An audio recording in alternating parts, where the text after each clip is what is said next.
got a solution now to be able to buy it on VRE mobile, instead of having to get it taken like a paper check. Other question was, will the area get Wi-Fi on it? Not in the short term, no. I was like, No. ah. The philosophy that we've taken is, you don't want to put something out there that might not be 100% reliable.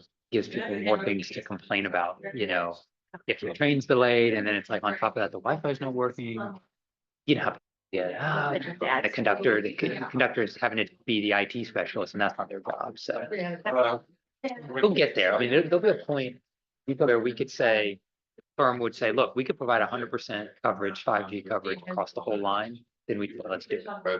But until then, we just, even if. Because there's areas like in Quantico that would drop, so. Quantico's the big one. Yeah. And the problem with Quantico is very likely we won't ever have commercial cell service south of Quantico by like Chapawamsa Creek because of the military radar. There's like a black zone there that we don't want to have conflicting civilian signals, so. Just kind of. It's a different thing. Yeah. He's just always working. Way I Yeah. done it the longest way. But I think it'll get better. I mean, I've been trying to push. I mean, I think we should do a some point in the next year or two to look at the reliability along the lines and say, okay, where are the areas, the black area? Yeah. But that's just not a high priority right now. Because ultimately, what we know is that Average the Wi-Fi, things like Wi-Fi, clean bathrooms, those are icings on the cake. It's frequency, reliability, cost, right? Those are the three things that people, and really not even cost as much in this area. I know it's Federal. working on the file Yeah. mentions for the month that I submitted. Look at the agenda yesterday. Few months, I should get them on. I mean, they say no. They've lost it. I hope, well, I know that's so stressful. So very stressful. Found this is a very ambitious agenda. My stress level is higher than mainly because I don't know, like I've got a condo. Large scale, LRTP. Yeah. I'll settle down because of this. Well, it should make it easier to come in legally. Yeah, I agree. So I lost track of time. Do we? Oh, yeah. Study, we've got staff and Swansea. Okay. Good morning. I would like to call the Technical Advisory Committee at 9:31. And I'll turn it over to Miss Lita Hinkle for the roll call and determination of. All right, Paul Agnello, Here. Jamie Jackson. Here. Matthew Lehane. Here. Osama Amin. Kathy Coffey. Here. Adam Derrick. Here. Melody Fowler. Here. Amy Garbarini. Kate Gibson. Here. Christine Huffner. Here. Leon Hughes. Daniel Koenig. Cassie Lord. Here. Stephen Miner. Here. Nick Ruiz. Here. Robert Schneider. Here. Rodney White. Here. We have a quorum. So the first item on the agenda is the approval of the October 7th Technical Advisory Committee agenda. Does anyone have any comments or things they would like to have changed in the agenda? Hearing none, is there a motion to approve? Is there a second? Second. All in favor? Aye. Okay. Right, so we're done to number 4. Mr. Oldest to discuss the last policy. We can just pull up from the website the agenda of the last September policy committee meeting, and we'll go through that. As you know, I only go through items that you haven't really seen because we often have duplicates. You've seen it, they vote on it, so I don't tell you the whole thing so again, you've seen it. So I'm not going to go through the TAC items. We did remove the one item that had come back now, so we don't need to go through those TAC items. So if you scroll down, sorry, TIP items, I beg your pardon. The CMAC methodology, that was a presentation that you've already seen, which we gave to the policy committee. The river crossing update, John just environmental items that have changed and talked about the public hearing, which is going to happen in November on the 20th, I believe. The travel demand model update and new project. So you'll hear a little of this today. We did ask the consultant who did the travel demand model update to review last TAC meeting. So you got that briefing, and leader today. I'm just going to talk about a project, small research project that Office we're doing based on the new travel demand model numbers. The new post crossing, that was an initial discussion that Chair Hayes led, and I believe it's going to be discussed again at the next policy committee meeting. And I think the request from Spotsy is that we look at a study to investigate the feasibility of building a new river crossing at New Post. Yes, so question, is FAMPA going to be looking at funding? CMAC this year? So that's leading up to well, policy committee, but up to you all. So we'll see what the request is, but there's definitely a request that FAMPO leads the discussion rather than one of the counties leads that study. So if we're going to lead the study, we're going to have to find funding for it. But I haven't been given any guidance by the policy committee as to what I should do about that. So I'll happily take guidance on what next steps are. But let's hear what they have to say at the next policy meeting. I think the person who was objecting to it going forward has changed and removed their objection. So I think it's likely that the policy committee will want to proceed with work on that project. Safe Streets for All, I think you know about that. We awarded a partial grant. The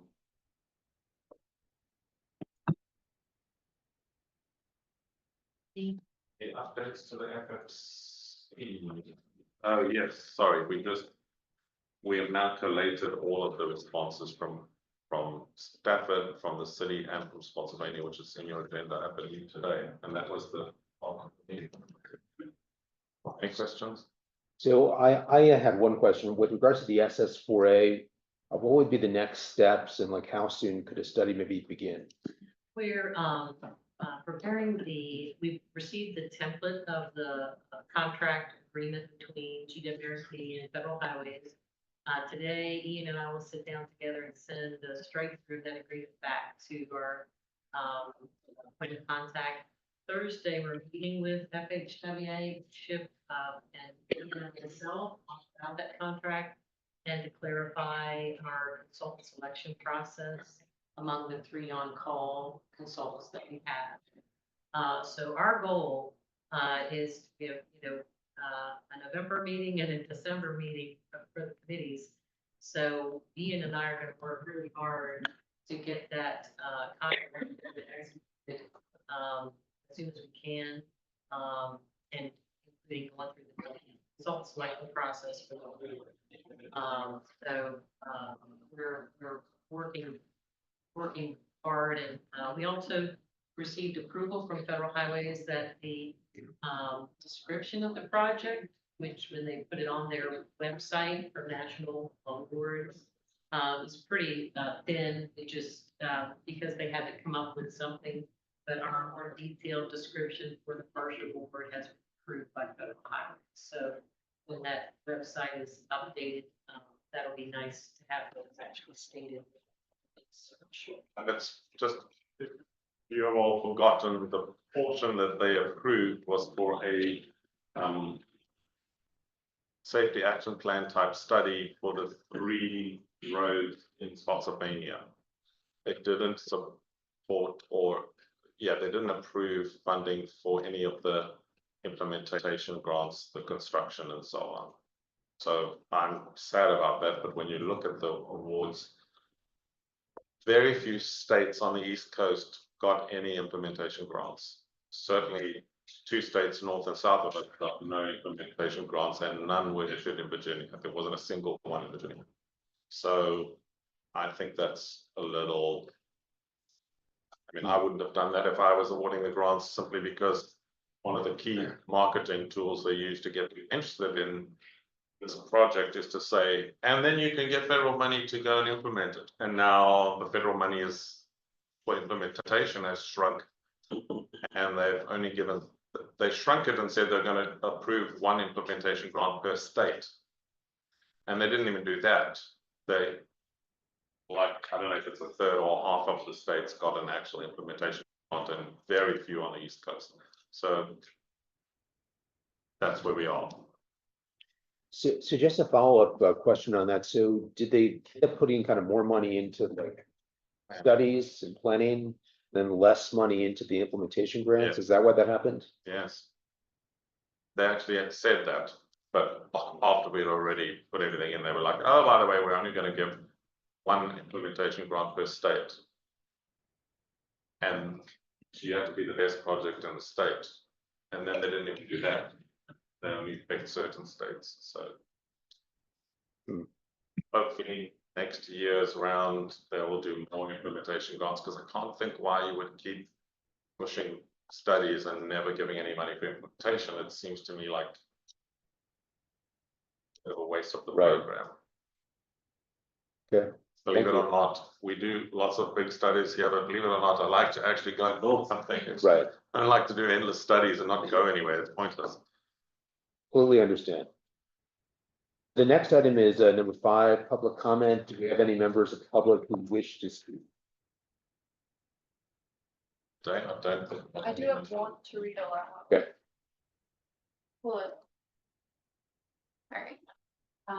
This is from Jeanette Hernandez, Guillaume. Speak loudly if you can. Thanks. As a widow and mother of a special needs child, I work full-time and am unable to transport my daughter sometimes. Could you please consider having more transportation for the special needs located in Stafford? If you need more information, please contact me. Thank you. Jeanette Hernandez, Guillaume. And if I'm not mistaken, this was a comment we got from one of our public information tables, right? So our new public engagement officer has been doing several information tables out at farmers markets and fairs and other things. And this is somebody who came up to our table, said, hey, I want you to please go back and give this input to your committees. Thank you. So that brings us to the consent agenda. Are there any changes to the consent agenda? Are there any discussion? Sorry, just for clarification, the amendment to FRT 0002, not just adding 5339, but the 5307 funding that's already on that project. So this is a FXB Go project, so I'm gonna ask them if they are able to give clarity on that question. Or click on 2513. Is this item B? Yes. Okay. Maybe go down to the. There, can you enlarge that at all? There we go. There you go. So it's 8 replacement body on chassis style vehicles, adding $560,000 of the 39 funding.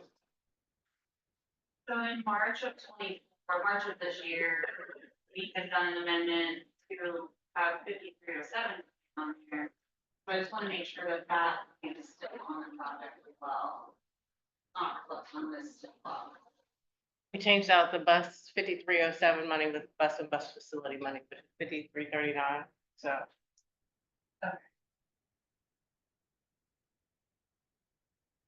That will read in now for your limits. This is the $2 million that I believe is for the 2 buses. I don't think this is for Vanpool Alliance at all. Well, this is the same project number that has $515,000 in compliance. Question, and you said, say that again? So there's two projects funded through Vanpol Alliance 5307 funding, bus pool and future fleet vehicle purchases, transit vehicles, and it's $515,850.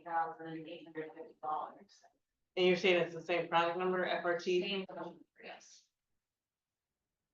I don't know the answer to the question. If we want to pull it, we can, or we can wait until I check the information. So if we look on this agenda, item 8C is about our new policy of unexecutive process. And so this is a great question because this is exactly the reason why we put the policy together. And our view is that we use TAC to identify any errors or mistakes before it goes to the policy committee. Sure, So if you're able to tomorrow confirm we can do that. that this is fine, we can leave it, right? Sure. If there's an error, we can fix the error as well before Or it goes to the the policy. policy. We try to prevent the error still being on when it gets to the policy committee, because then I also big drama. Sure, I mean, the tax time mandate, Chairman, is to actually vet things before they end up in the policy committee, so that we're doing our job. This is our Sure. job. So if you can just confirm that tomorrow, like it's correct, or no, we need to also have the 5307, then you guys can sure, just amend this and send it back to us. sure. Maybe different project. Okay. That's not, Yeah, we'll be ready for you. thank you. So are there any other comments on the consent agenda? Hearing none, is there a motion with one caveat that basically for 6B, if there is a change that needs to be made, that could be pulled agenda going to. So it's up to the TAC.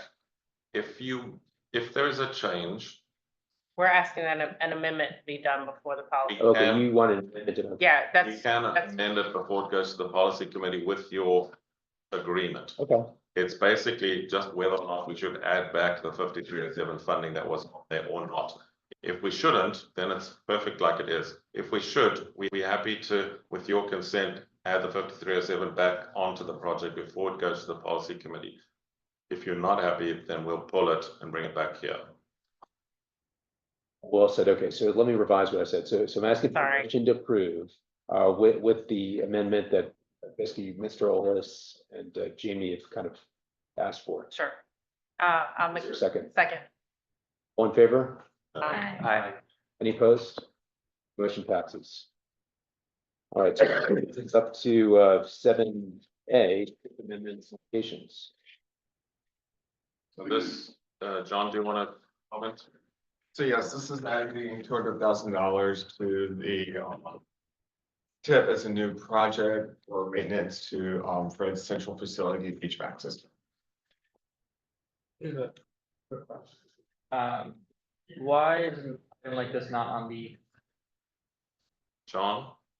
One, this is adding, let me see. Make sure I have it. Yeah. Because we're doing public comment and adding a new project. So, because it's a brand new project and not an amendment. You guys prefer just to make more answer? Okay. Any further discussion on 7A? Yes. Question, is this different from FRT 0019? Yes, that's their maintenance buildings system.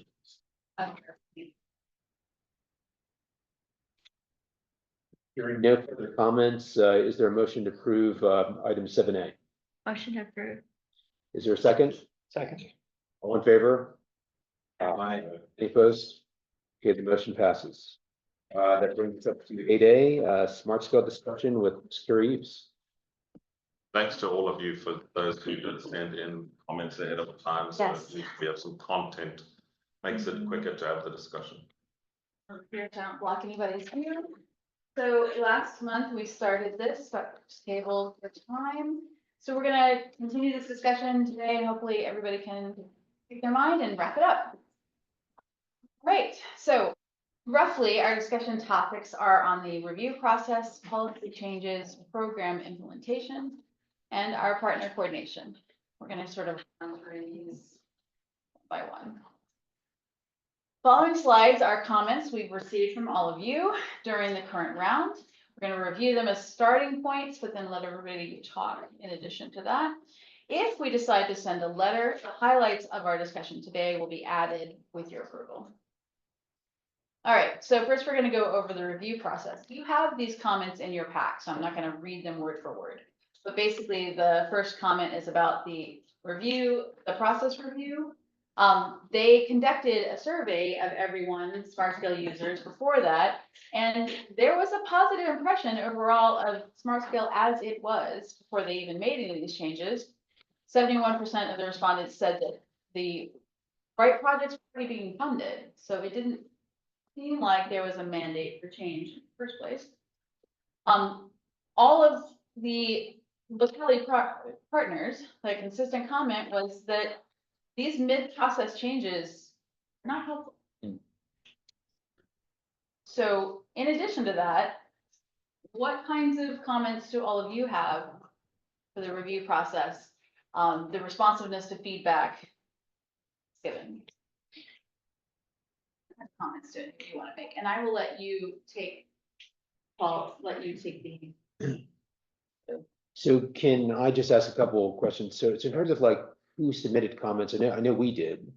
Did the other FAMPO localities give comment? Yes. And did other FAMPO TAC members give comments? So I only got comments from Stafford, Spotsy, and Fredericksburg. Okay. Attached to this agenda was also the letter from Vampo. I was asked at the last meeting to ask whether Vampo has a letter going to OIP or the CTB or whatever. And the response was, we sent this letter when they called for input last year, but we haven't got another letter going now or planned to go now. They're waiting until the results come out. Because if the results come out and show that it's a total disaster, for example, one disaster might be only the 3 biggest NPOs actually get any real project funding because of the way the rules changed, then that would trigger a letter from Vampo. But because they haven't yet seen the results, they are not ready to commit themselves to an opinion. But the last letter they sent is that one that's attached there.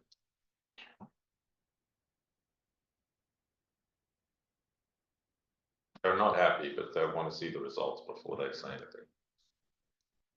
I guess I'll just kind of make a couple of remarks and then I'm gonna have to say that I had the privilege of attending 2 statewide conferences this summer and talked to quite a few basically people from localities, MPOs, got staff from across the state. And one of the things that everyone said is this was the most challenging round of Smart Scale ever from both the state side and just the locality kind of applicant side. I think the fact that just a lot of the changes came kind of last minute, more significant, that did kind of make it more challenging. I use the example of a video game, like when I was a kid, people played Donkey Kong, but like if you go like up level, 6 in Smart Scale, even level 6 is a lot harder than level 2, 3, 4, 5. It's not for the faint at heart. I also think it seems like for whatever reason, this round compared to some of the prior rounds, and I've been involved like in every round from the beginning, things seem to be more last minute, and I don't know if there's a way to kind of improve that going forward. I know that this is, I think, a statewide issue. I don't think it's just our district. And I'll say with the pipeline studies and the other kind of studies feeding into the process, it seems like maybe they didn't start soon enough.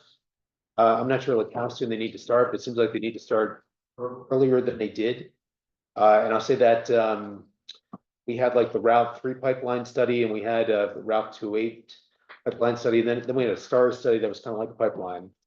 All 3 of those were pretty much kind of down to the wire. The STAR study, which I think maybe had some more VDOT control, that one was a little earlier, so it wasn't as last minute. But the 2 pipeline studies were really like at the last minute. We were literally getting results like for the final application, like the day of the application Yeah, submittal. we got them everything for Route 208 and Route 1 and the old Route 3 pipeline study. We got them after 12 o'clock on the day of that everything needed to be submitted. So VDOT did not have time to review anything that we got. Yeah, and I completely get that, but going forward, it seems like there needs to be kind of input that the state process for that needs to be changed and, So they are gonna start pipeline earlier. Pipeline's supposed to start now in January. So we just got last week. From OIB, some of the locations that they potentially was ones looking at for the next round of pipeline. So we're gonna kind of internally go over them first, and then reach out to the localities. So it seems to be the 5 that they have are kind of, seem to be in the Fanco region for the pipeline. Which is good, because for stars, actually, we kind of shifted gears a little bit this round of stars. And gave one to Caroline County and then gave some to the more rural localities because stars doesn't have to have V-Trans needs the way that pipeline does. Pipeline has to have V-Trans needs. So, they're 2 different, basically, ends of the spectrum for the studies that we have. We're not gonna do all 5 of the locations they gave us. Probably gonna focus on 2 or 3 because we have 6 star studies that we're doing. We already have 2 other studies that are going on, so we've got 8 studies that are gonna be going on right now. With 3 full-time people. When you say 2 other studies, where are those 2 other studies? So the one is Route 360, which is in the Saluda residency going through King William, King, Queen, and Essex County. We're doing an A&P study there, so that one's just a longer process of a study. And then we're doing a feasibility study out in Gloucester for. So outside of Albion. Yeah, so they're outside of the FAMPO and GWRC region. But those we kind of started a while ago, or at least kind of got some of it kicked off a while ago. They're just now starting to move forward again, so. But yeah, no, I agree, pipeline has to start earlier. We're gonna try and keep the same consultant, because I feel like now they were also brand new to pipeline, this last round. So hopefully now that we've both been through it, they're gonna do a little bit better with it. And I feel like we now have a better working relationship with them. So if we can keep them, we probably will. And we're supposed to be starting all of that in January. So they are already starting the process for it. I really hope it helps. And hopefully they don't do kind of some of the stuff that they did this last round with the way they changed things. So for the Route 3 pipeline study, then would that be JMT? Yes, but we're probably not gonna do Route 3, at least not under pipeline. That's gonna have to be an engineering study. We can't keep doing planning studies. Okay. It's gotta be something bigger. Yeah. Cause, we get, we want the biggest thing from, for pipeline, and then we get told, oh no, that's too big. So we don't need the, oh no, that's too big. We need the, okay, this is actually what's gonna fix it. So that's gonna have to be a discussion that we have with our traffic Yeah. engineering. One turning lane's not gonna fix. No, Route 3, especially near like the Costco area, that's gonna have to be a major improvement. If, I only go to Costco. I Costco's in the go- That lane helps me. I have a request, Uh-huh. if we're going to study Route 3 again Mhm. and do a bigger engineering study, could some of us be involved in the process of designing the study? Because I don't mean here at the TAC, but like have a conversation with you about Yeah. what you want to include and not include, because for example, one of the things I think we have to think about is the other big potential projects, like for example, the Harrison Road interchange. It makes a really big difference to Route 3 whether or not you have the Harrison interchange. So if you cut the study area to only Route 3, you're forcing the study to pick a big flyover concrete thing on Route 3 because other options are not in the mix. So when you do the modeling, you've got to look at modeling these other big changes that could potentially happen. And then that could influence what kind of project you pick for Route 3. Because you can't just study Route 3 on its own as a corridor and go, oh, how do we get a little bit more traffic down Route 3? That's a little bit too. The solution will be on Route 3. Yeah. But the modeling that you do must look at whether you're going to have the Harrison Road interchange or not, right? You've got to do the traffic demand model a little further than just the Route 3 corridor when you do the model.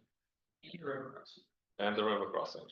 So you've got to model with or without those things to check whether the project that we propose for Route 3 works with those projects or not, right? And I don't make decisions about any projects, as you know, but I just think we should model those options so that we enlighten ourselves as to whether that helps or doesn't help.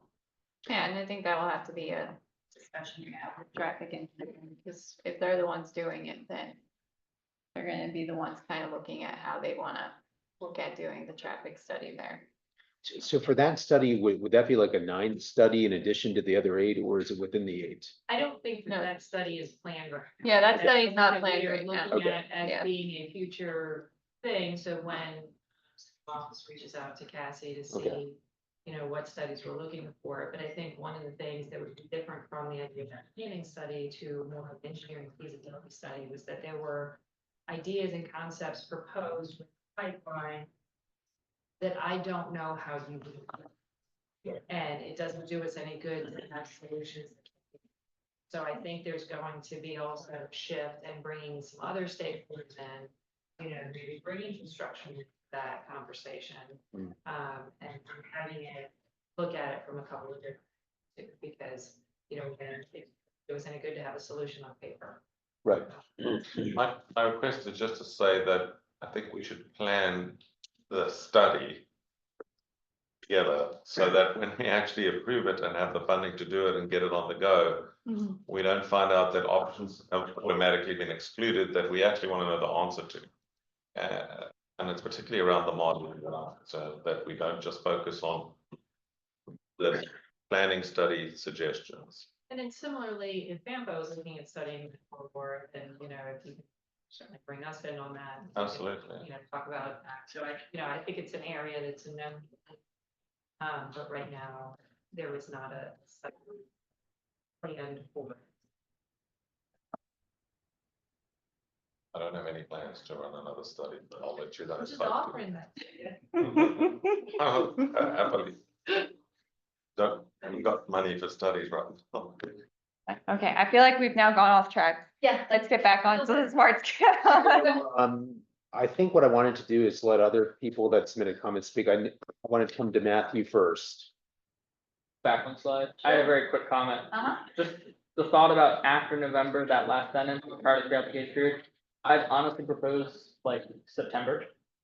Because we started, I don't remember when we had that meeting last year with VDOT. It was like October, I think. So I would like in October to know exactly what the parameters are. Because I'm also gonna be starting the process with our board probably in January of this year. So as soon as. I mean, I would like that too. I'm not As soon gonna as lie. It's going to be a big.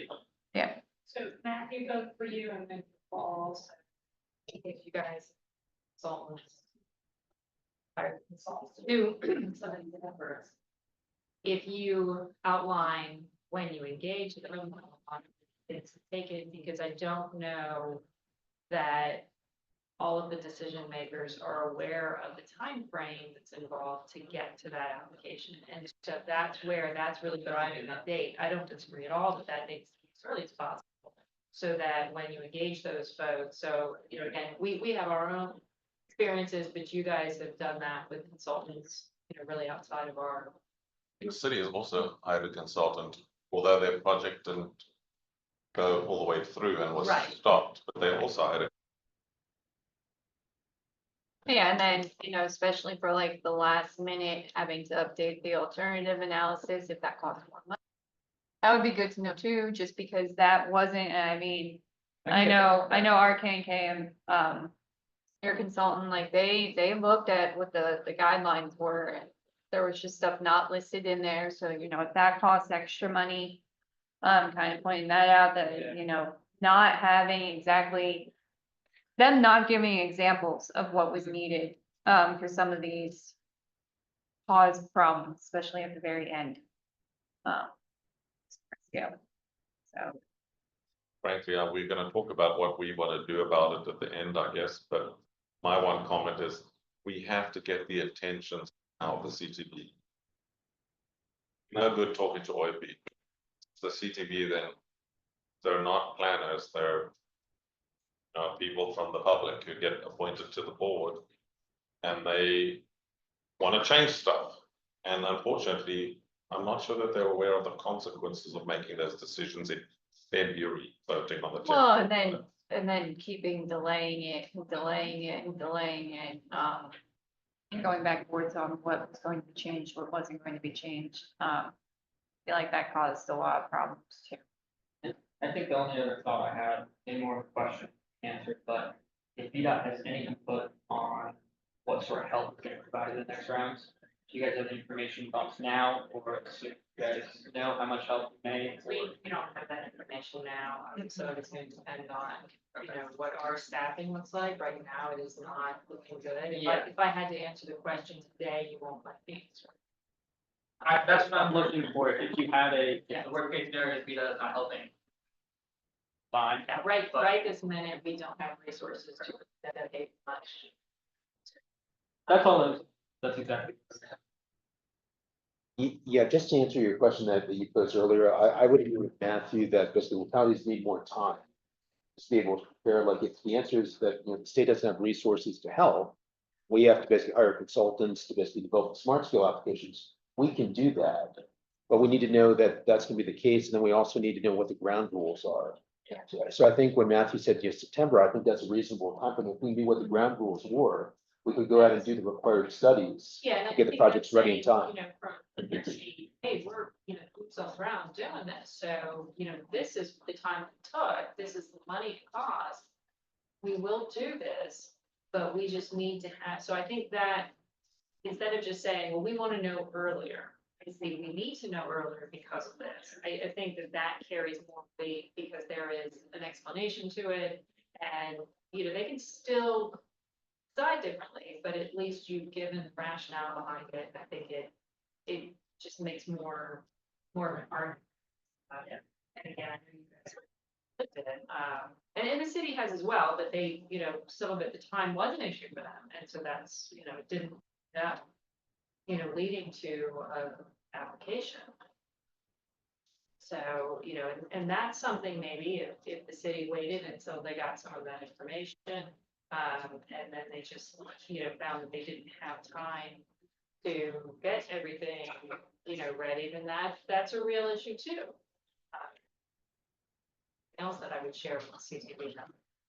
Yeah, and to add to Paul's point, we definitely have some resources to help and do our own stuff. Obviously unlimited, but that thought on VDOT may not be applying help very well.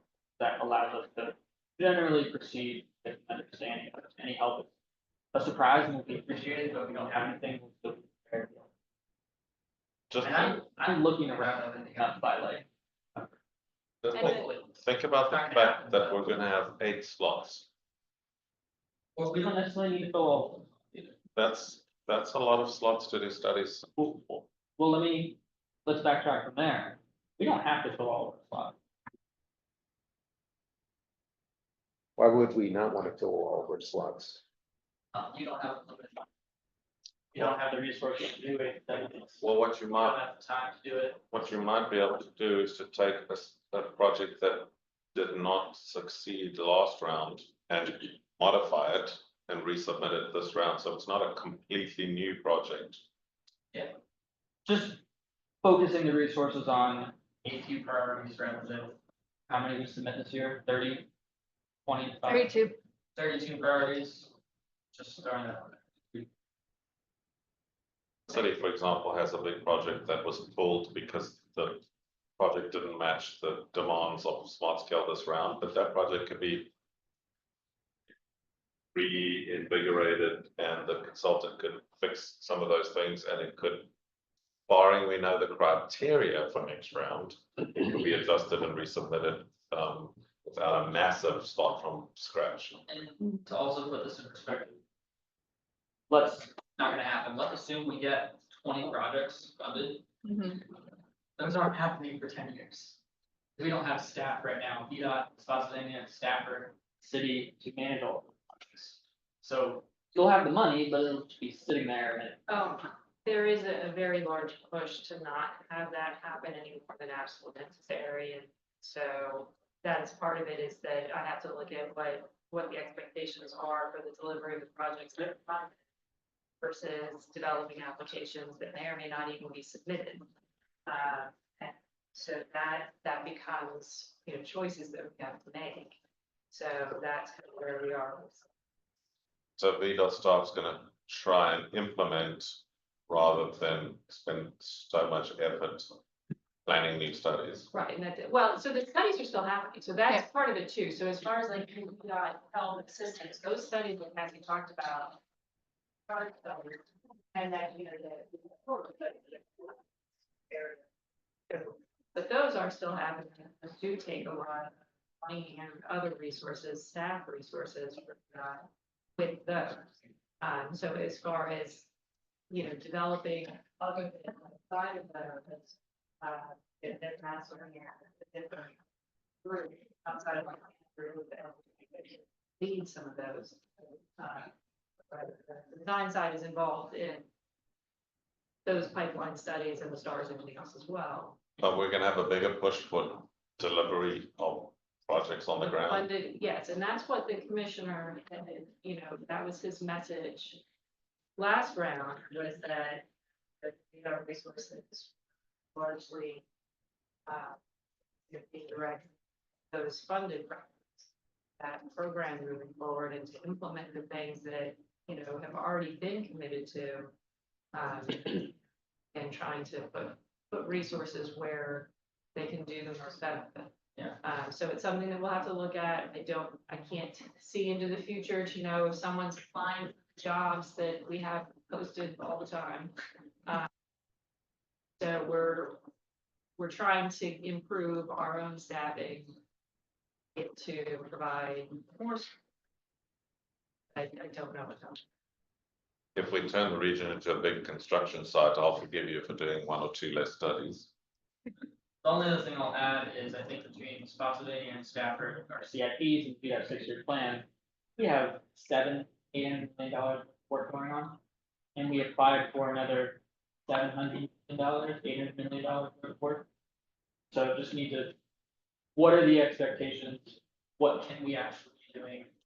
And if we're putting all these resources into something when we don't have money or time to actually build it. I think that we're not gonna get as many small scale projects approved as we hope. So I think the problem's gonna go away, but we'll see, we'll know in January. Say if we get to a point where we have too much money, too many projects, and not enough staff. That's a good problem to have. Hire a consultant to do the engineering, for Kevin's sake. That is what we're doing.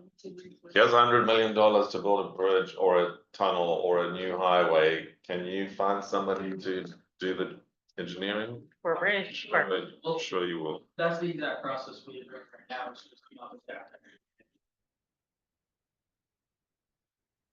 So I guess I just wanted to come to Jamie in the city and see if there was anything you wanted to add, just a smart scope comments. Nothing new. It was basically what y'all said.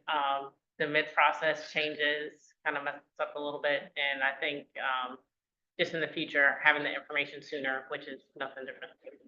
But that's what we submitted. And did VRE submit this time? We did not. Do you have any comments or this one? I didn't, I mean, Christine, I don't know if you had any, I just figured because we didn't submit. We weren't gonna Right, back I mean, out, I didn't, like, get into the weeds on that. Another round of changes, so might get too wrapped up within that, if. And generally speaking, Not to, or it just wasn't. there wasn't a project that met all, that checked all the boxes. Or having project ready. Yeah. Having project that we felt was far enough to be able to complete the application process.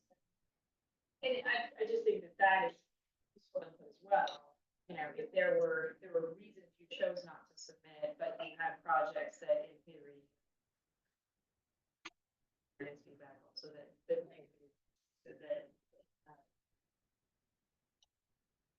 if they do or don't like the results of this round and they wonder why didn't we get some projects, I think those could be some. I mean, here you, so there's one, in our CIP has a large backlog. So it was a conscious decision also, not just a smart skill, but submit for additional funding until we can start to do which we are now doing. We are now looking for the next round of smart skill, but potential candidates might be as well as other funding.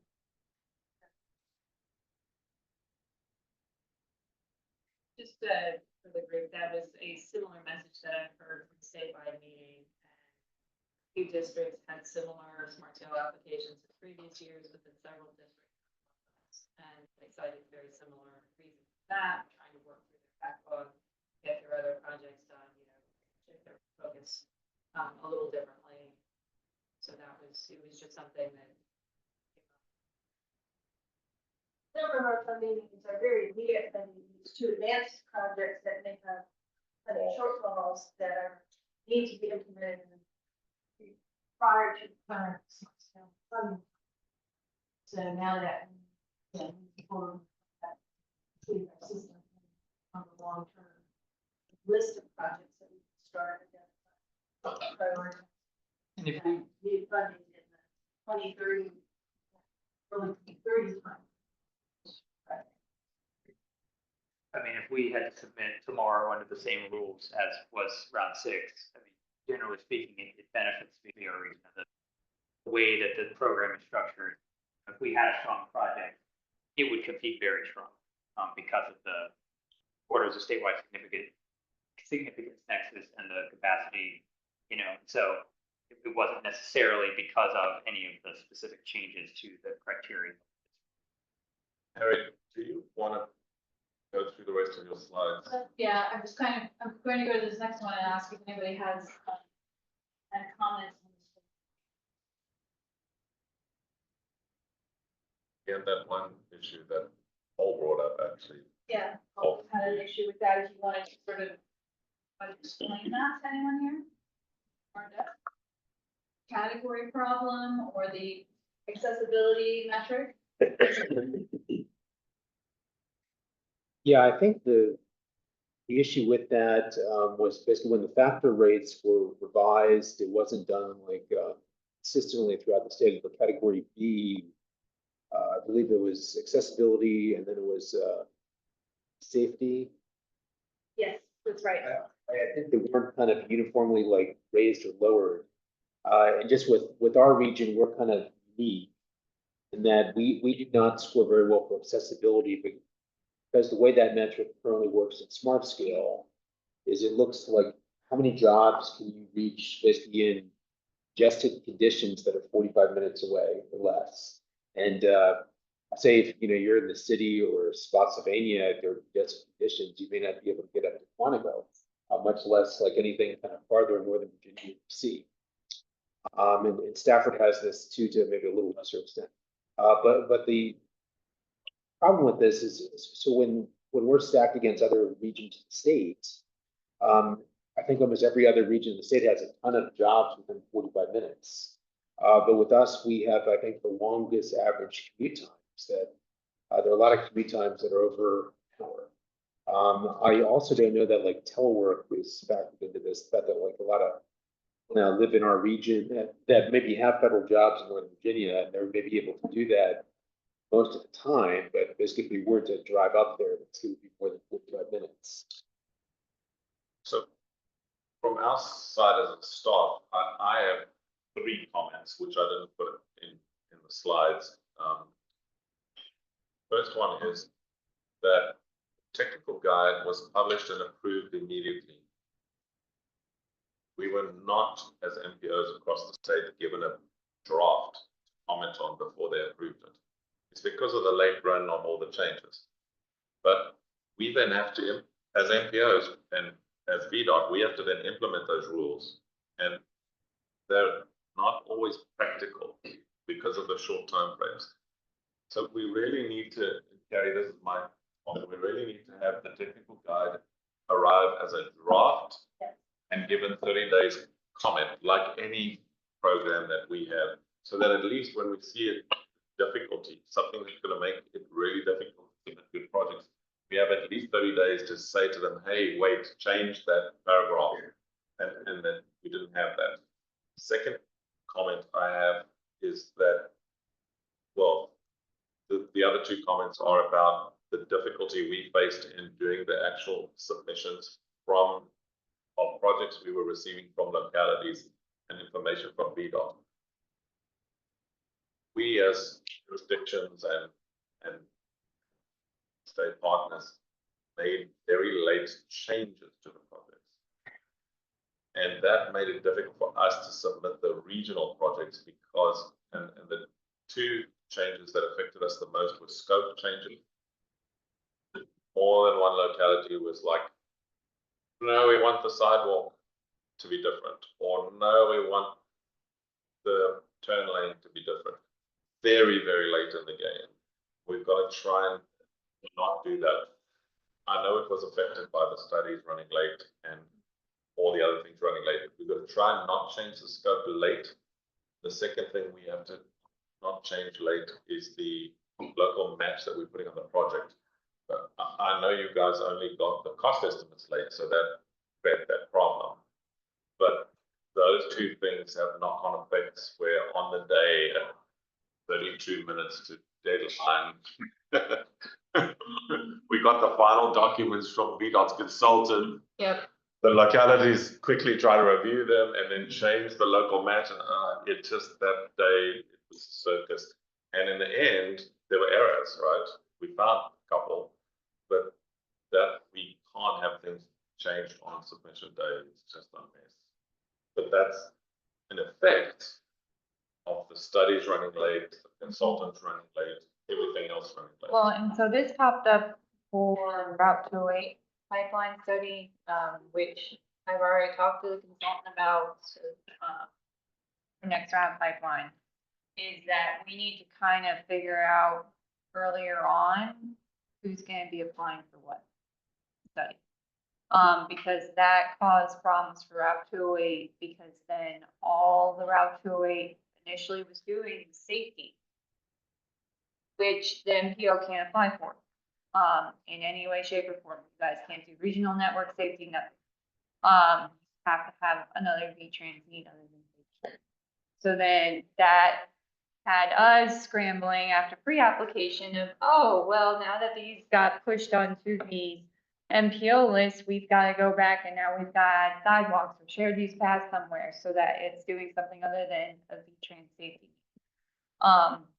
Which when I was reviewing for V-Trans, that was another thing is I think we're going to have to, if it's part of a pipeline or STARS study, and then and then the MPO is going to be submitting it either under GWRC or FAMPO. We've got to have a nice little sit-down powwow of a couple of hours of going through the V-Trans needs and saying what needs to be selected and what can't be selected. Features cannot be, like, especially this round, and I know we're not there yet, but like July 15th was the deadline for feature changes. August 1st, some of the feature changes were getting taken off to the point that we had to have our district traffic engineer pull over, find somewhere to plug his laptop in on the way home, to then go in and approve a gate because the feature got removed that was supposed to be in there, and then we had to get it added back in, which then caused the readiness gate, which then caused our district traffic engineer to have to approve it. And that was after the 5 o'clock deadline. It was something that we did approve, but by unchecking the feature, I guess. I did bring that up as feedback. It's not a It great should thing, do but that. well, and it's a new system, so Yeah. I think if there are things with the system itself that were And I think that, and this is not working as a program too, but there were some things maybe that some unanticipated things, like if they uncheck the box and then you're like, oh, why didn't you do that? And then recheck it, if it just pulls that data back in and goes, yes, this was already cleared, but it didn't, it removed those approvals. Yep. So that was a little bit challenging, and so I think it's in everyone's best interest if we, look at the heap of applications and, really try to, get things, in the system and back and forth, and hopefully the pipeline studies will be much earlier. I love the idea of having at the beginning of the pipeline study, stakeholders are there in that meeting. Say, yes, we're looking at this and being regional. Not, that's okay too, but at least if it's maybe going to be, I think we need to say that. And that way they'll put their mindset in, for. It also becomes that much important that the reviewers and everybody else understand. You've got to be comfortable with all of the locations that there are on, this you apply for is the whole corridor. Yeah. So it's just, and that's, our own group, because they may not be in the weeds that much, but that's for everybody, so everything's presented. And then it's also presented to the public. Tended to be delivered as the entire suite of projects, or we're focusing on this location or that location. And I just have one comment on basically the 2.8 study and pipeline to kind of piggyback on what basically Cassie said. Seems like if you have statewide pipeline studies that basically that are for major roads, which Route 2A one, it should qualify for some kind of V-Trans need, basically the statewide kind of pool. And basically with the Route 2.8, basically pipeline studies, I mean, there's a lot of congestion there. One of the things we realize is that the state doesn't have congestion data apparently for 208. So automatically for V-Trans needs, it couldn't satisfy that, and safety didn't count. You guys can bring that up as a comment, because I've already brought that up as a Yes. comment, and they're going to be very mad with that. I'm not. It's a federal function of classification.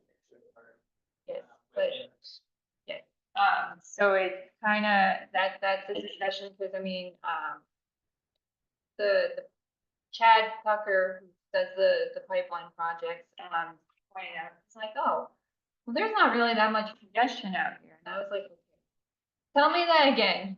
Drive out there at 5 o'clock in the afternoon and tell me there's not any congestion out there. I'm like, there's not E-Trans congestion. I'm like, because of the way the data is collected. I'm like, it's already been in discussion. There's nothing we can do about that right now. Like, but that doesn't mean that there's no congestion out there. It just means that you don't have it as a V-Trans congestion. So I mean, if you want to put that, because then V-Trans and Smart Scale are hand in hand. They are tied together. Well, I wonder, like, the way to do it, so like MPOs have their CMP, their congestion management plan. If you have basically a major route that's in that, state would consider kind of collecting congestion data for that to look at V-Trans needs. I mean, maybe 610 same issue of the step, same issue, yeah. It is. Next segments. Okay. The TMC segments are major roadways, Route 1, Route 17. Yeah.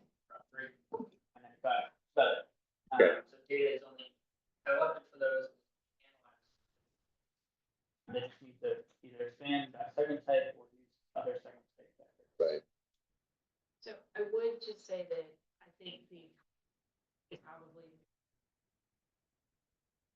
that should be code. If there's a criteria that you have in mind,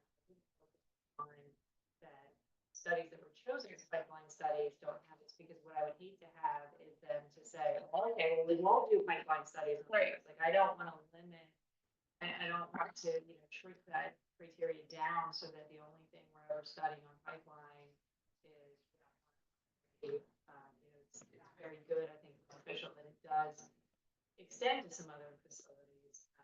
So, I hate to. Some of the flexibility. If I may, basically, it's a data collection problem. They're limiting which roads they collect data on. That's the thing we have to get them to change, not just the 3 roads. There's like 7 or 8 roads you need to collect data on and make your decision about a congestion need based on the broader list of roads. And that's the message we have to get across. So coming back to what I was saying, if we basically asked that they basically collect the congestion data for the MPO CMP corridors, that would address the issue. That would help us, certainly. I think one thing would be really interesting to see is for Bento, your small project, and go through that congestion data point. Street light data, analyze it. They're pretty clear in their methodology of how congestion is calculated for retrains. Very interesting to see what they use that if you're pushed to go.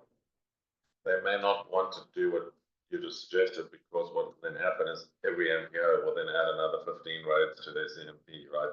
So there obviously needs to be some way of doing it, but definitely more roads than they're measuring now, because there are big roads out there with congestion problems that they're just not measuring, and then they say there's no need. We've got to get them to expand that to other significant roads with significant amounts of traffic on somehow. So I would like to begin to wrap this up. I guess the key issue on actually now, or if we want to wait. I think it's definitely a good idea to document all of our concerns, which have been doing that today. I was thinking maybe we don't want to send a letter at this point because of the fact that Danco is not doing it, basically no one else in the state is doing it. I don't know if the state would interpret if we send a letter, if they would view that negatively. We should just document this and wait until the process is completed, then submit our letter. Say one thing, I think I agree, it's fine to wait, but just, I don't think we should be waiting for the process. Submitting our comments, concerns based on now. I don't really care about. I agree with you, except that we might want to add another paragraph to the letter based on that, right? It's not taking away from what we said stands, whether the results are good or bad, but there may be an additional comment about. And here were the results. The results are bad also, and one of the reasons is, and we found something more about the bracket that we're in, has created this other unforeseen consequence. Right. So we may need to add another unforeseen consequence to that. But I don't think we should wait until the CTV votes in June on the final funding allocation.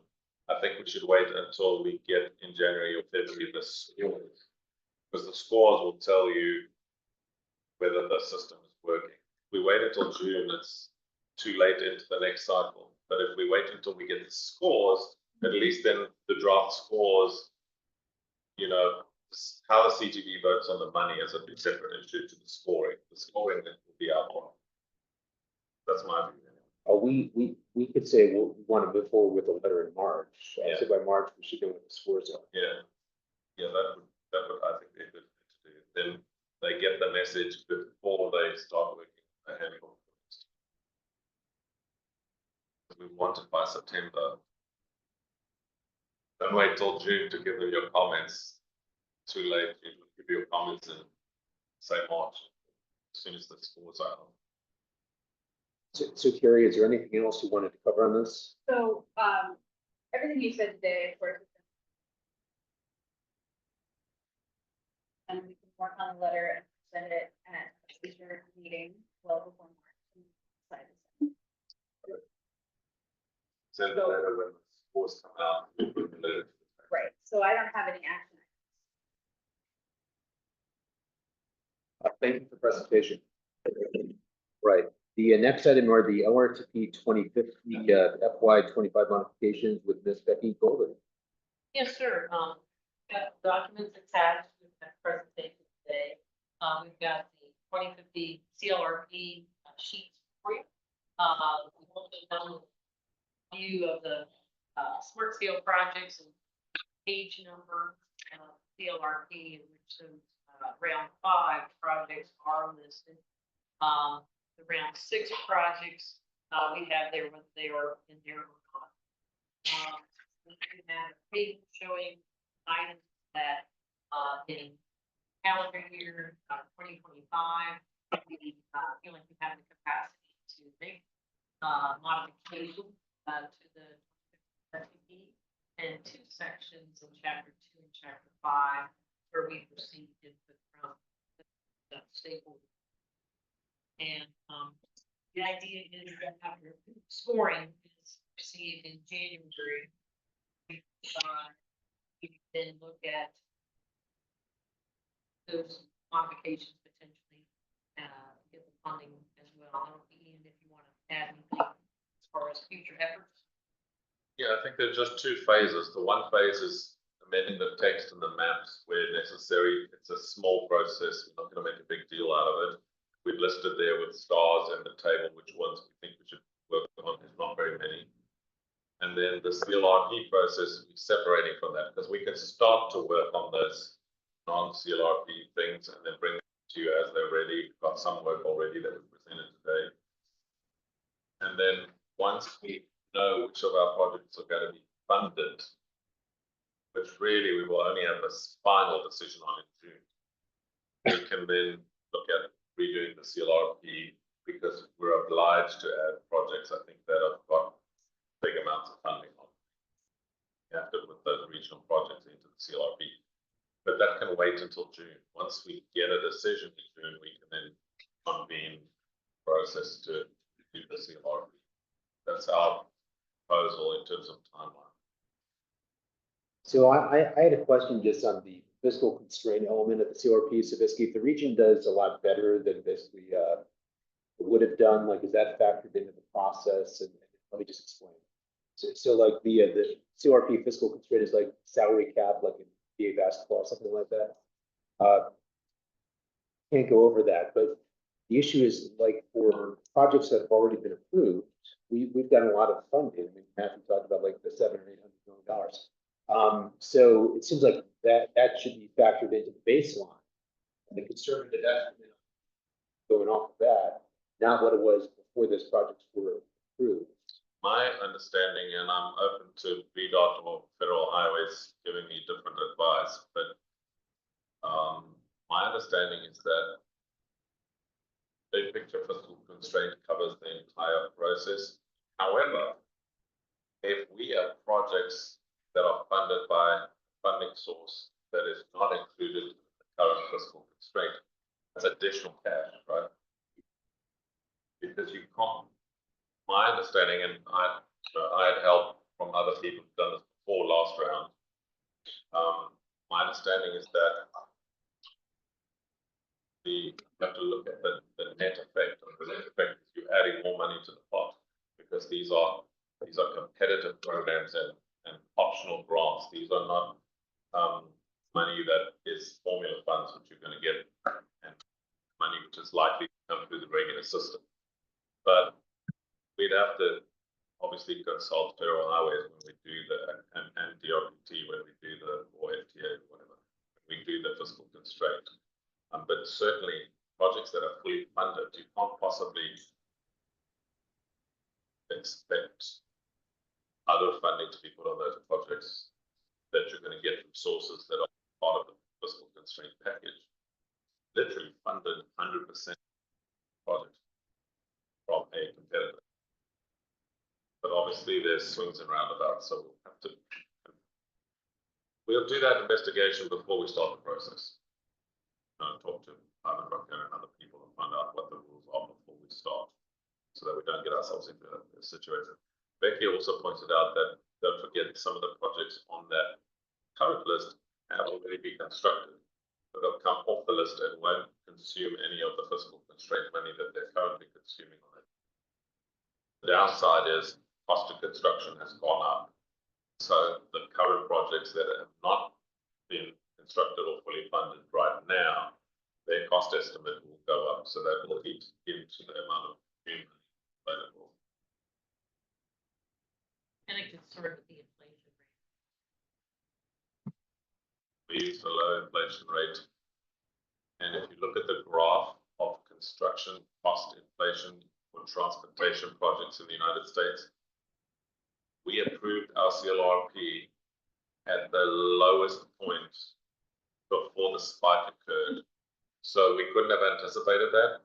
So we were able to use a low inflation rate because that's what it was on that, in that month. And you look at the graph, there's literally a vertical line straight after we approved our CLRP. So it all goes to hell, excuse my language, after we approved it.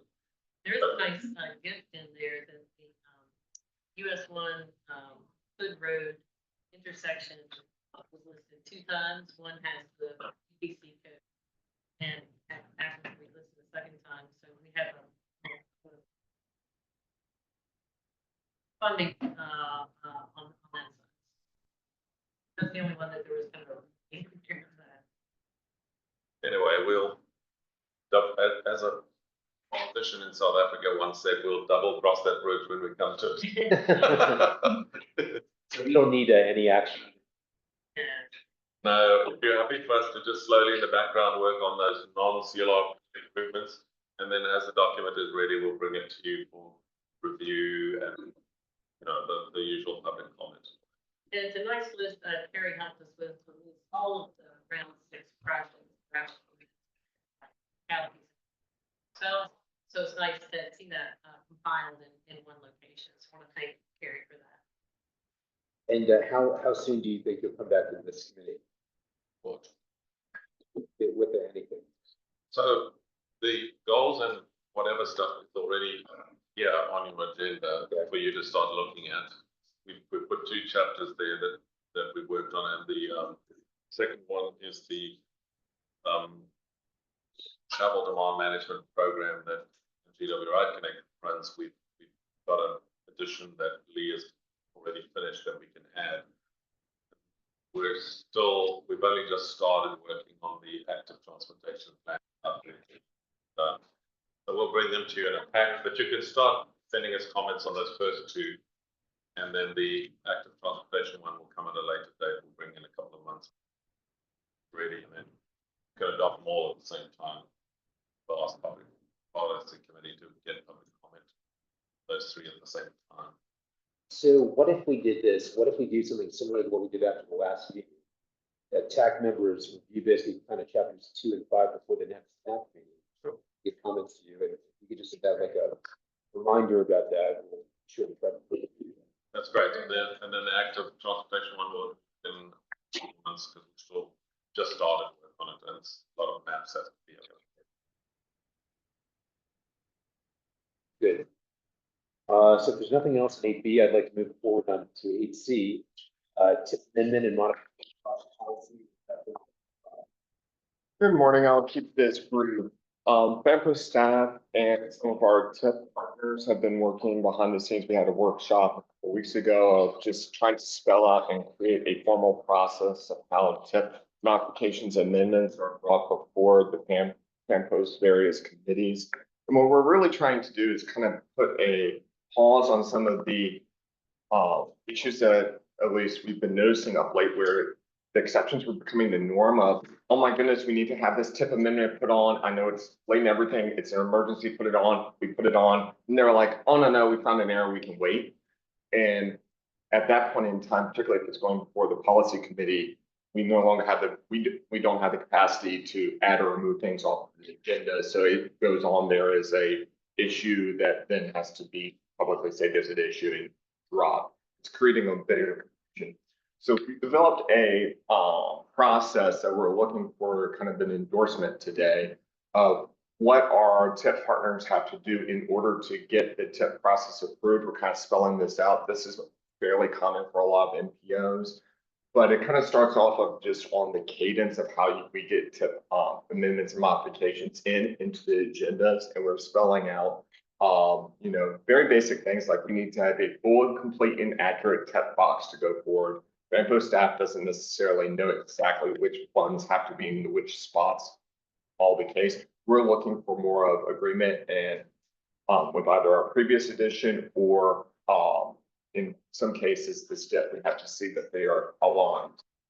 So we have to have that. We have to also have days to review the process. So now we're actually clearly putting a deadline before anybody who's making a TIP amendment to be 3 days prior to the tax agenda going out. So there's some time for revision. If we get a tip box, we say, oh, no, there's definitely an issue, like FRT 0019 and FRT 0025 are very similar, and even the RPT had challenges of which one's which. And so that was something that was brought up of, it allows time for us to double check. And so there is a need of revision. There's the 3 days brought in.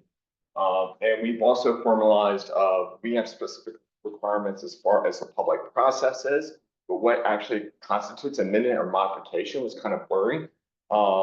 There is, the STIP has a process, but we did not. And so we're just bringing our STIP requirements. If you scroll down, like the amounts and changes presented, we're going to mirror the STIP. So it creates a little bit more clarity, as well as the conditions that justify a amendment, which requires that full C20-day public comment period. It usually takes about 2 months to work through, versus if you scroll down to amendments, what doesn't require amendments. For example, emergency relief funds don't necessarily require public comment, and so those are spelled out so that any of our temp partners can know exactly we're coming to us and getting into that discussion of what needs to be done. So that's just a lot more transparent on the front end, and we have less. We don't know how this is going to fall, and there's uncertainty into the process. So we're looking for this to be advanced up to the policy committee so that they can endorse this as a policy document. Just one additional comment from me before you take questions is, this is meant to be an internal policy of FAMPO, right? So it affects the people who have to get TIP amendments, and it affects the staff of FAMPO and the state who have to work on TIP amendments. The public won't even understand what this is, but we just want to have some agreement on how and when we make changes, fix problems, whatever. And we just got some concerns from policy committee members that we're adding things to the agenda, modifying things on the agenda, and staff really in terms of bylaws are not supposed to be adding things to policy committee agenda at the last minute, making modifications to items at the last minute on the agenda. And staff really don't have the capacity to say no if it's kind of wonky. It doesn't make a lot of clarity or a lot of, I would say, common sense. We've had issues with like finding where things are in. And so this kind of allows staff to kind of send things back. But yes, Matthew. 3 days before TAC meeting, is that Monday, Sunday, Friday before? 3 days. Sorry. Typically, it's going to be a Friday, but it's kind of a floating hot Put it on your and- I can send it to you on Sunday, but. Well, we actually do have a calendar, so on our approval of calendars, there's now a blue box that's added. I would just add in there the Friday before other days, or day 3 business days. Well, if Well, if you look at the calendar, it actually says when this. It's not on. because if you call a second a non-standing TAC meeting with gender, even if it's a tip item, we say 6 days basically before the John, I actually fully hear what you're saying. I did it once myself, and I'm supportive of doing something with this. The one question I have is, I know that sometimes the state does really have an emergency situation. Something has to be kind of passed quickly. And like with the FredX projects in the past that happened, there might be something like that to happen again. Is there any flexibility with this that if there was? Yes, let's go up to. Needed to be passed? So yeah, we do have a couple of the modifications spelled out. Our trick is that we have to comply with federal highway more than the state on some of those regards. And so for us, if it is an amendment that trips the amendment process, particularly with the state, if it's a new project or something that isn't, then we have to do the public comment, unless it's like an emergency relief funds or something similar. Like that is ours. If there's a specific other condition that you're aware of where it could fall outside, let me know and I can add that. If it's a modification, if it an amendment, not. The other question is, are you suggesting that we should bypass the TAC when it's an emergency? Because we don't like doing that. Yeah, I would generally not want to do that either. I guess it might be good though, just to have some flexibility if there really is an emergency situation and the project has to be basically approved, and we could maybe specify maybe some of the reasons for that. One is, you know, there'd be maybe a loss of funding or maybe something with the P3 projects. So, but I don't want to make a decision like right here and now. What I think this is a big kind of thing to do. I think it would be good just for the committee to review this carefully in VDOT, give comments maybe before the next TAC, and then we discuss, and if we have at the next TAC. I think that's fine. We did a little workshop with BDOT and with our state partners and transit agencies and all that actually apply for these things. So we've workshopped it once. And we're very happy to have the TAC give additional comments and edits. Matthew's point, we can think about how to do that. So I think, I mean, we're going to start generally implementing this general direction. But I think, John, if we bring it back to the next TAC on any slight changes and then get a recommendation to the policy committee, I think that's fine. And this will be, when we're done, this will be my answer to the policy committee's complaints that we're changing things at the meeting. I'll say, well, we've workshopped this now. We had a workshop, we worked it through the TAC, and this is our recommended way of dealing with that problem. Sounds good. All right. Yes. Even though they're important piece, learned a lot about the process with the once the SIP amendments are adopted, it still has to go into the SIP, another process that takes a long period of time.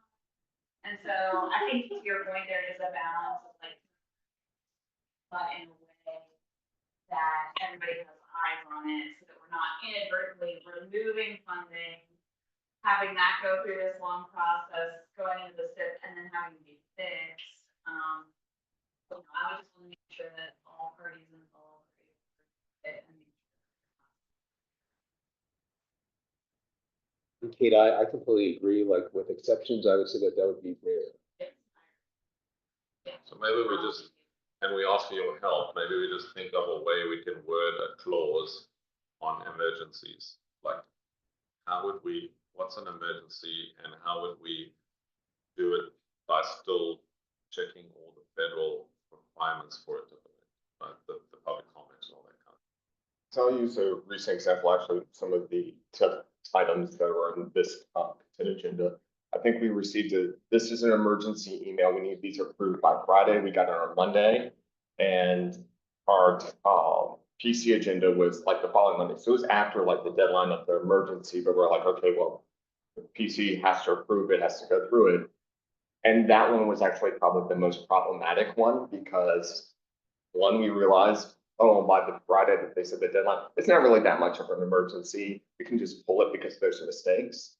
And so that's the reason why I'm kind of careful in the emergency clause. Yeah, what happened is there's a little bit of a backstory there, but I happen to see the private state departments correspondence between each other. It's a very senior person in the state wrote a letter to the local division of that state organization and said, you need to get this done by next Friday. And the person who wrote that memo has no idea clearly that you have to have 30 days public comment for it. So the senior state official actually created a problem.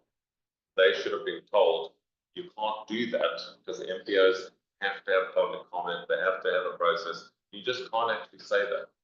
And it's not my place to observe other people's leadership structures. But if nobody minded, I would have called the guy up and said, listen, you can't issue an instruction like that to your staff. That is actually not even legal. So please stop doing that. Because they say it's an emergency, but like where were they for the last 6 months, right? They could have done this 6 months ago. Now, 1 week from deadline, they create an emergency for something that requires public comment and stuff.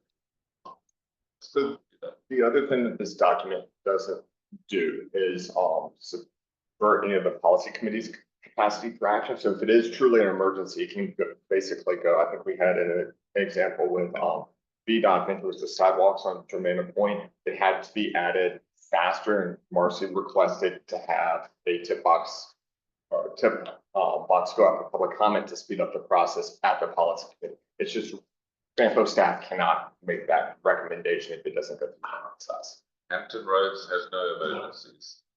You wait 3 months if you want them to put something in the tip. They only do it 4 times a year, and if you miss the deadline, there's no emergency, you wait. Because we're a smaller agency, we've been running around. I think we also have to, I think this is really fair. It doesn't make anybody wait. It just says, please can you fix your errors before they get to the policy committee? And it says there, one of the lines says, we will, just read that last paragraph. Banpo staff will make every effort to clarify unclear items, omissions, or errors, but it will be up to the applicant to ensure that the documents contained in the tip blocks are accurate. Banpo staff will assist with processing the items as soon as practical to assist agencies, but within the policy and bylaws of Banpo. So we're committed to doing it as quickly as possible. If it has to have 30 days of public comment, it has to have 30 days of public comment. Or in our case, we've reduced it to 20. We've already cut it from 30 days to 20 days because February, the 2 policy meetings are too close to each other. So you can't, so we've already reduced it from 30 days to you only need 20 days public comment. So that's already a 10-day saving for all of our agencies. And we commit ourselves to doing it as quickly as possible. But in the rules, you have to have rules. A nice presentation. So we will give comment to the Banpo staff for the next committee. You can just again send a reminder on that. That'd be great. So next item is 8D charging fuel. Miss Christine Hefner and Dr. John Rideout.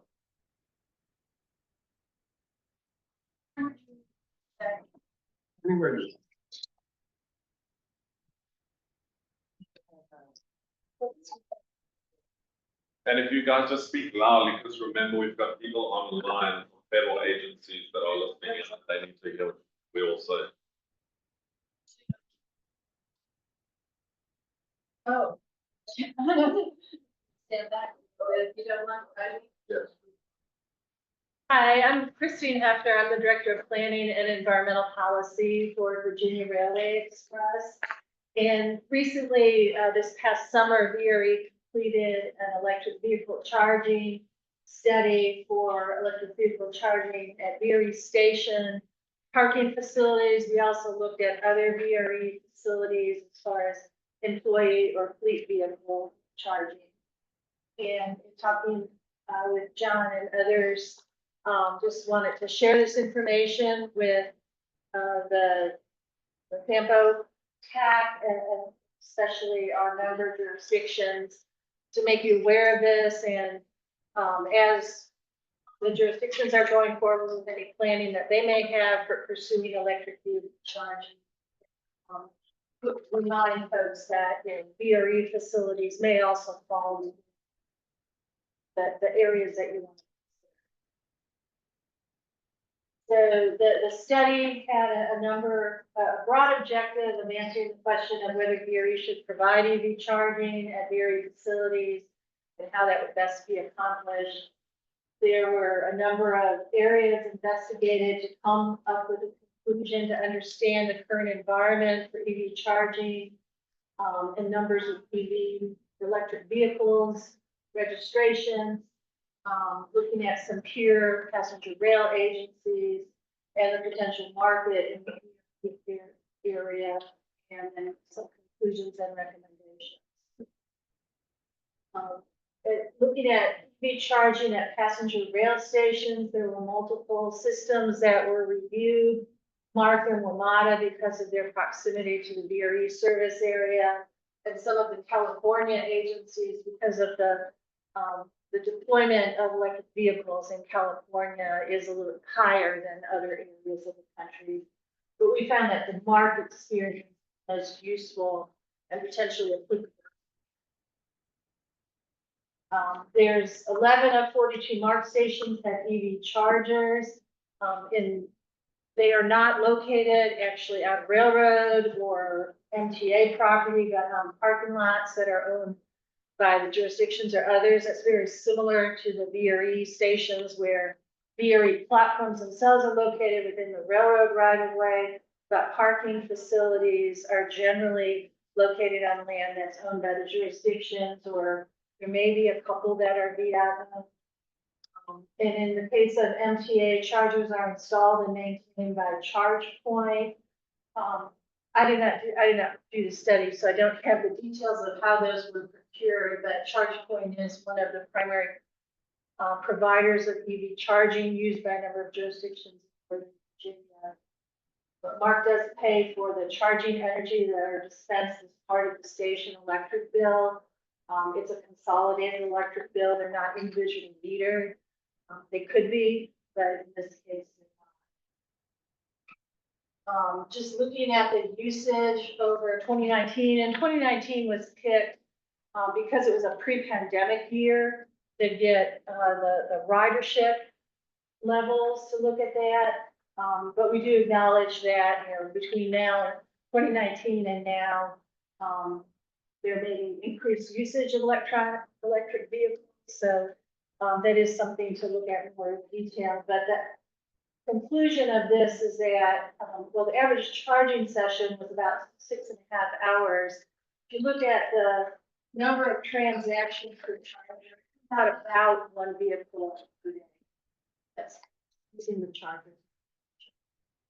Is it 6.5 hours? You're good. I'm guessing there's, sorry. No, go ahead.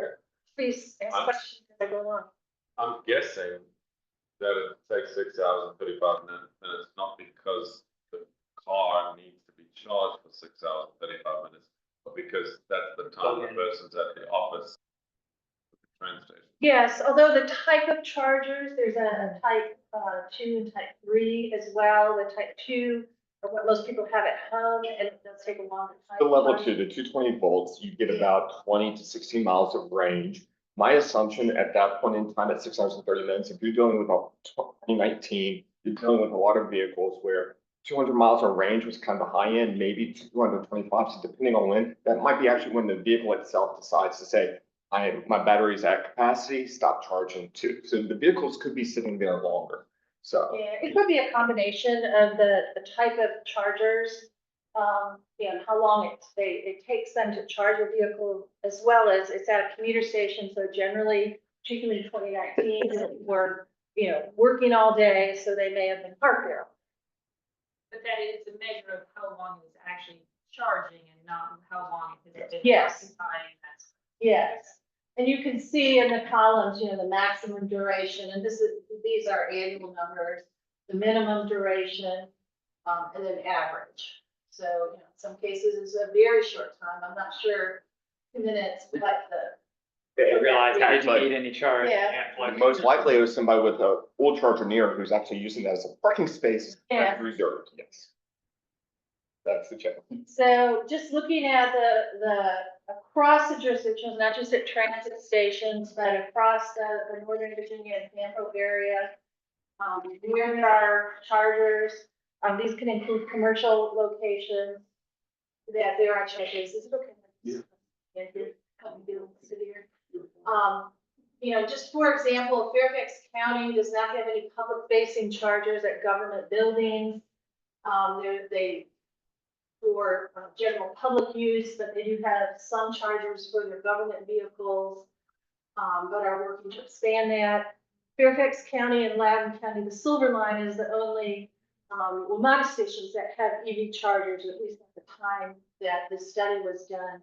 And it was the counties, Fairfax County and Loudoun County, that implemented the chargers at the station, not Wilmot. Prince William County is actually more advanced and has public-facing chargers at multiple government facilities. They work with ChargePoint, as did Fairfax County, and they're working to expand in conjunction with their sustainability master plan, the number of chargers, both public-facing and for county vehicles and electrifying county vehicles. Based on the study results, it did indicate that Stafford, Spotsylvania counties have any public facing or electric vehicles that looking for confirmation or, if that's correct or not. We don't.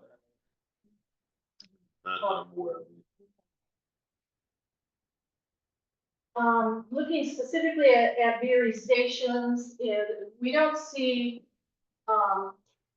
expansive use of the chargers. We think that it would be used by regular periodic riders.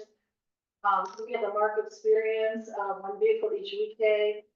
There are some stations that potentially you get, a little bit higher usage of their multimodal stations. The other option is non-riders that may live adjacent to VRE stations that are just using them if they don't have their EV charging facilities available to them, but that's likely to be limited as well. There's some cost considerations on the chargers, but the upfront costs can be significant, at least significant as VRE looks at capital costs being a small agency. The 3,000 to 60,000, that's dependent on the type of chargers, and type 2 or is it type 3 that's being installed, as well as the number of charging ports that you're including, and then the installation cost, which was just an average that VRE assumed. And then the operating cost, there's an operating cost, primarily software, but then there's electricity usage, and then maintenance and repair if the chargers are vandalized or have some maintenance issues. And look, there are some potential funding opportunities out there. The USDOT CFI grant, there was just, I think it was the end of August, had applications due. There's the National Electric Vehicle Infrastructure Formula Program that Virginia is receiving funds. Not as familiar with that program, but looking on the VDOT website, it looked like that's a fairly broad set of applicants that can apply to receive those funds. There are a lot of commercial Wawas or, particularly, it's focused along the interstate corridor. So commercial types of locations along the interstate. I'm not as familiar with if there's a portion of formula allocation that's available to jurisdictions or others, but that is a potential source. And then the operating cost funding opportunities, whether you charge to use them, potential for advertising revenue. You may have seen some of the chargers that have the video screens and have advertising on them, or within an operating budget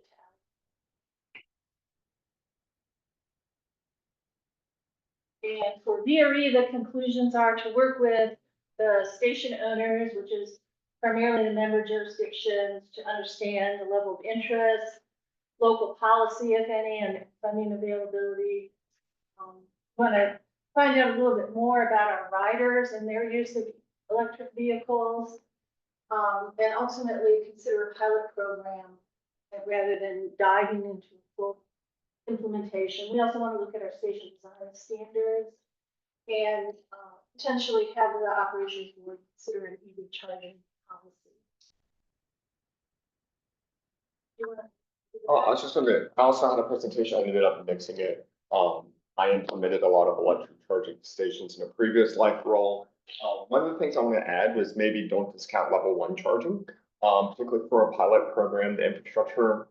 The thing that drives a lot of the EV charging station costs is actually the lines in the ground leading to electrification of a parking lot is very difficult, particularly if the parking lot's already been built, especially if it's been built for more than 10 or 15 years ago. However, level 1 charging offers an interesting solution for parking incentives. A level 1 charging over 8 hours, and I'm glad that there was about 6 hours of charging today, gets an average EV user about 40 miles. You're 10 cents off per gallon at the grocery store shopping. If you take that and fill up your tank, it gives you an equivalent amount. Installing a level 1 charger as a parking incentive is actually very, very smart. It can help out with plug-in electric vehicles. They can basically get a full charge by accessing that. You're not donating full tanks of energy to a potential user group. The electrical cost is minor. It's like $1. Again, it's just like the grocery store gas incentives. And the cost is very, very low. This is what I did previously for the university settings because people came there during the day, parked, level 1 charger that was free. The other thing is VRE sells tickets, right? Imagine if they can sell a ticket to an EV charging station at their facility as well. So even if they're not selling say a train ticket or another thing, or a locality can sell a parking access ticket. Somebody's in an apartment complex has an EV, they've moved to this region that already had some of their EV cost in, they can apply that as well. So you can actually rotate it. On the fleet side, because I did this as well, is that we encourage the commuters to come in and park their electric vehicles and charge during the day. Fleet, say Stafford or Spotsylvania, when we were rotating, we just had a small fleet, but we couldn't electrify our fleet lot because, it's an old beat up asphalt pad somewhere else. However, we could come in and use those during the night. So basically the fleet folks would come in, park at the end of the day when all the commuters has left, charge during that process. And then in the morning, because they could leave before the commuters got there, and back out. And so that there was a process of actually local fleet use, and this was through North Carolina Motor Fleet Management of, hey, do this relatively cheap, you can actually outsource some of the costs as well. So the other funding options were reaching out to either Dominion or your electrical co-ops. They are more than willing to throw $5,000 at 2 chargers. And 2 level 1 chargers that already have basically 110 volt thing for them. I think my installation cost for 2 chargers was $2,200. Plus, I mean, the chargers were $700. I mean, and the installation was $1,000. It can be actually surprisingly low for a lot of parking infrastructure that if you have a new facility, it's a lot better than if you have something that's, 30 years old. So there are other funding sources. Technically, CMAQ is a funding source for this as well. Yeah, and I focus on, sort of dedicated to EV, through the bill and the whatever. Yeah, because there's some new programs, and I guess the question remains whether those will continue into the future. But yes, there's CMAQ, and probably formula funds, other sources of funding for capital projects that would apply to transportation. So I think Matthew has a question. I guess just the concern about cost, I know John mentioned it could be cheap, but definitely diving deeper into the actual cost. Because when we say it could be over $60,000 for the March study, one vehicle used it, that is certainly not, there seems like the most cost beneficial way to use taxpayer dollars. Again, I was at the deer station at Leland last week for the count. I went around and counted all the vehicles after. I saw 2 Teslas, that was it. Yeah. And most likely those people probably started there. So I know the mark was done in 2019, and that was pre-pandemic electric vehicles, but now when we have more electric vehicles, we have half. Yeah, and I mean, that's what the recommendation of a pilot is, sort of gauge what the usage might be rather than, and the cost, rather than just starting and diving in. It might be a good idea to go to the stations and just see how many electric vehicles are at stations, do a park ride lot count. That and pick the pilot at the station with the most electric vehicles. We plan to survey in our next customer survey in the spring. We're gonna ask. Yeah, but going to the stations, I mean, that's something very easy to do, and, gets you a sort of boots on the ground kind of experience. Actually say, going to the stations and doing inventory, don't look at the vehicles in the lot. Ignore that. Look at the electrical infrastructure of the parking lot first and foremost, because we found out that we could electrify certain parking structures very quickly, and electric vehicles, particularly if they're going to be parked, if they're picking between 2 stations, let's just say they're in Spotsylvania, picking between going to the Spotsylvania station, going from Central or to Fredericksburg, they will pick that based on availability. For them, it's like, is there really that much of a choice? EV, they might be intentionally not parking their EVs there because, again, you're driving to just store. They also, most EV users actually have a combustion vehicle, so they're probably just swapping their vehicle use out that point in time. So it's really look at the infrastructure. I mean, a lot of more modern parking lots have, lights and everything. The electrical infrastructure is already done. It's just drilling down, tapping into it, having the electrical assessment done just to know how many chargers you can put in without ticking up that box where you're going to say, no, you need to throw more, 2000 amp lines underneath the road, because that's when it goes into 60,000. We have to do the level 3 infrastructure, or if you're building 20 level 2 chargers. I will say going forward, I mean, I'd like to know from the jurisdictions if you have an interest in potentially looking further at EV chargers at the stations, but I'll also say that, you know, potentially this could fall under the VRE policy for other amenities like bike racks, expanded parking, where that is a jurisdiction responsibility. We will work with you to, identify any funding opportunities through grants, but if there's a match required, that would be a jurisdiction.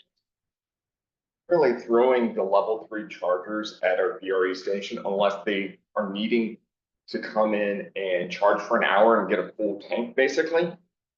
You wouldn't throw the $60,000 Yeah, no, per I station don't into think it. that, that's So, not the experience yes. locally at other transit stations. So like, that's the thing that all of a sudden starts dropping your cost. If you can kind of identify who's you use, are you using this as an incentive to sell VRE tickets? Are you using this as an incentive to basically parking lot rentals? Basically during downtimes, or if they're not fully utilized, it creates another revenue source. So you can really get fairly diverse very quickly. You have to be very specific on it. Would like to answer any more questions now, or, give me Kate, Make a comment, building off of what Matthew brought up. I'd be curious how many people would really need their EV all their rights to their vehicles, like, if they're only driving a few miles from their home to the station. Well, although I would note that at the end of the line stations, you see people driving more significant distances. Need to charge. This is kind of changing since the post adopters, is that they already knew they were planning or charging needs and schedules way before they decided, oh, I'm going to need the VRE. What they're looking for is anything that, yeah, I can get 40 miles of range while it's parked. Like, should I be wasting this? Because I can leave that vehicle at home and take my pickup truck in, and it can create a different user group. But again, if you're trying to incentivize VRE tickets along one charger, you're subsidizing $1.50 per user at that point in time. That's Right. almost becomes a marketing incentive point. There'd be a charge versus the. Well, and I'm also wondering, like, when I drive to the station, like, could we have closer to the station for the only. You can. There's incentives. The problem is that if you really truly make it upfront, you're not necessarily incentivizing somebody to buy anything. You're actually providing kind of a benefit for those who are something. The other side is, and I've had this experience, is that you'll literally have somebody in a pickup truck walk in and throw their EV charger right into the middle of their wheel. And then when they come home, they forgot they did that and they can't get out. So I would actually say, put the EV chargers where you already have infrastructure first. You're going to get them there and then not worry about incentivizing placement. That really doesn't matter. It's the access to the charge point. I mean, and for places like Spotsylvania County, for the Spotsylvania station, providing EV charging for the public in the lot adjacent to the family development, that's a huge, low hanging fruit, because that developer, I assume, has not put in any EV charging there. So The only EV charging station that's even remotely near a VRE lot is the city's parking structure Yes. downtown. That's the only one. Like, that's the only place you can even get. both.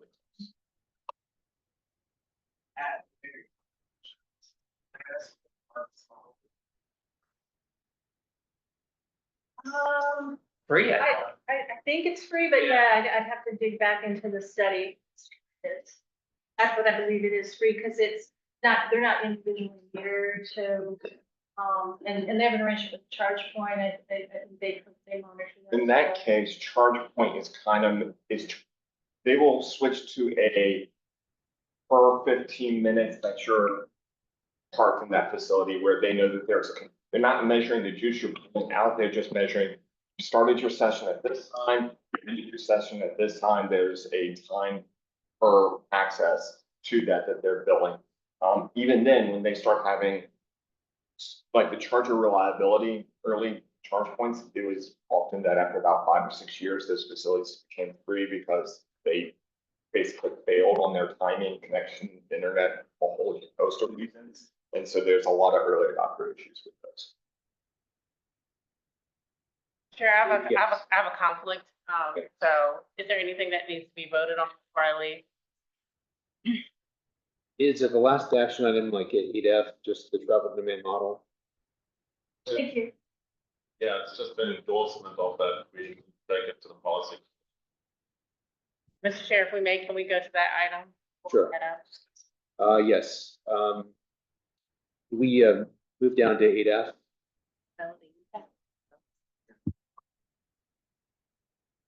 Mr. Chair, this is a, resolution that adopts the travel demand model for reporting as been, provided by VDOT and other, research. You had the presentation last month. I'll make a motion to approve. Second. Just, I'm gonna vote yes, because I know why we have this on here, but just be concerned about approving the model when we haven't actually seen suggestion maps. Make sure that it looks correct. Haven't seen any of that yet. We haven't delivered the actual final model. I know why they need it from RTO, but I'm gonna vote yes. This is probably still a better model. RTO is probably helpful, but Do we know when that information will be available? Well, the presentation, the time to ask for that was last month when the guy was actually here, but the data that's in there, he gave the summary outputs that he's getting, but he didn't provide an actual congestion map. I asked him in the meeting, please, to provide it. They're doing the training on the model, and I'm assuming bringing the congestion maps with them to the training on at the end of the time. So when we get it, I'll send it all out to all the TAC members. I know I asked for the model. She said, right. But I mean, that is a logical point that get the map before we give you the approval. Right. Maybe we'll have a proposal. Any further discussion? Yeah, all in favor? Aye. Any opposed? The motion passes. Thank you, Jamie. Thank Let's go back to 80, the slug rotation with Miss Lee.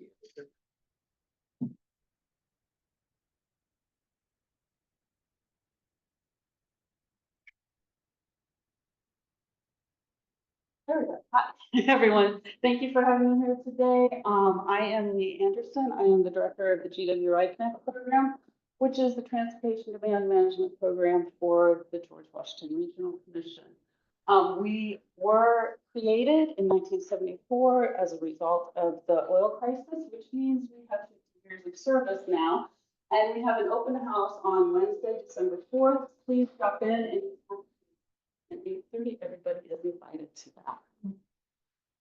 What is transportation demand management? For those in the room, if there are any who do not eat, breathe, and sleep transportation, it is the strategy and policies to reduce travel demand and reduce demand.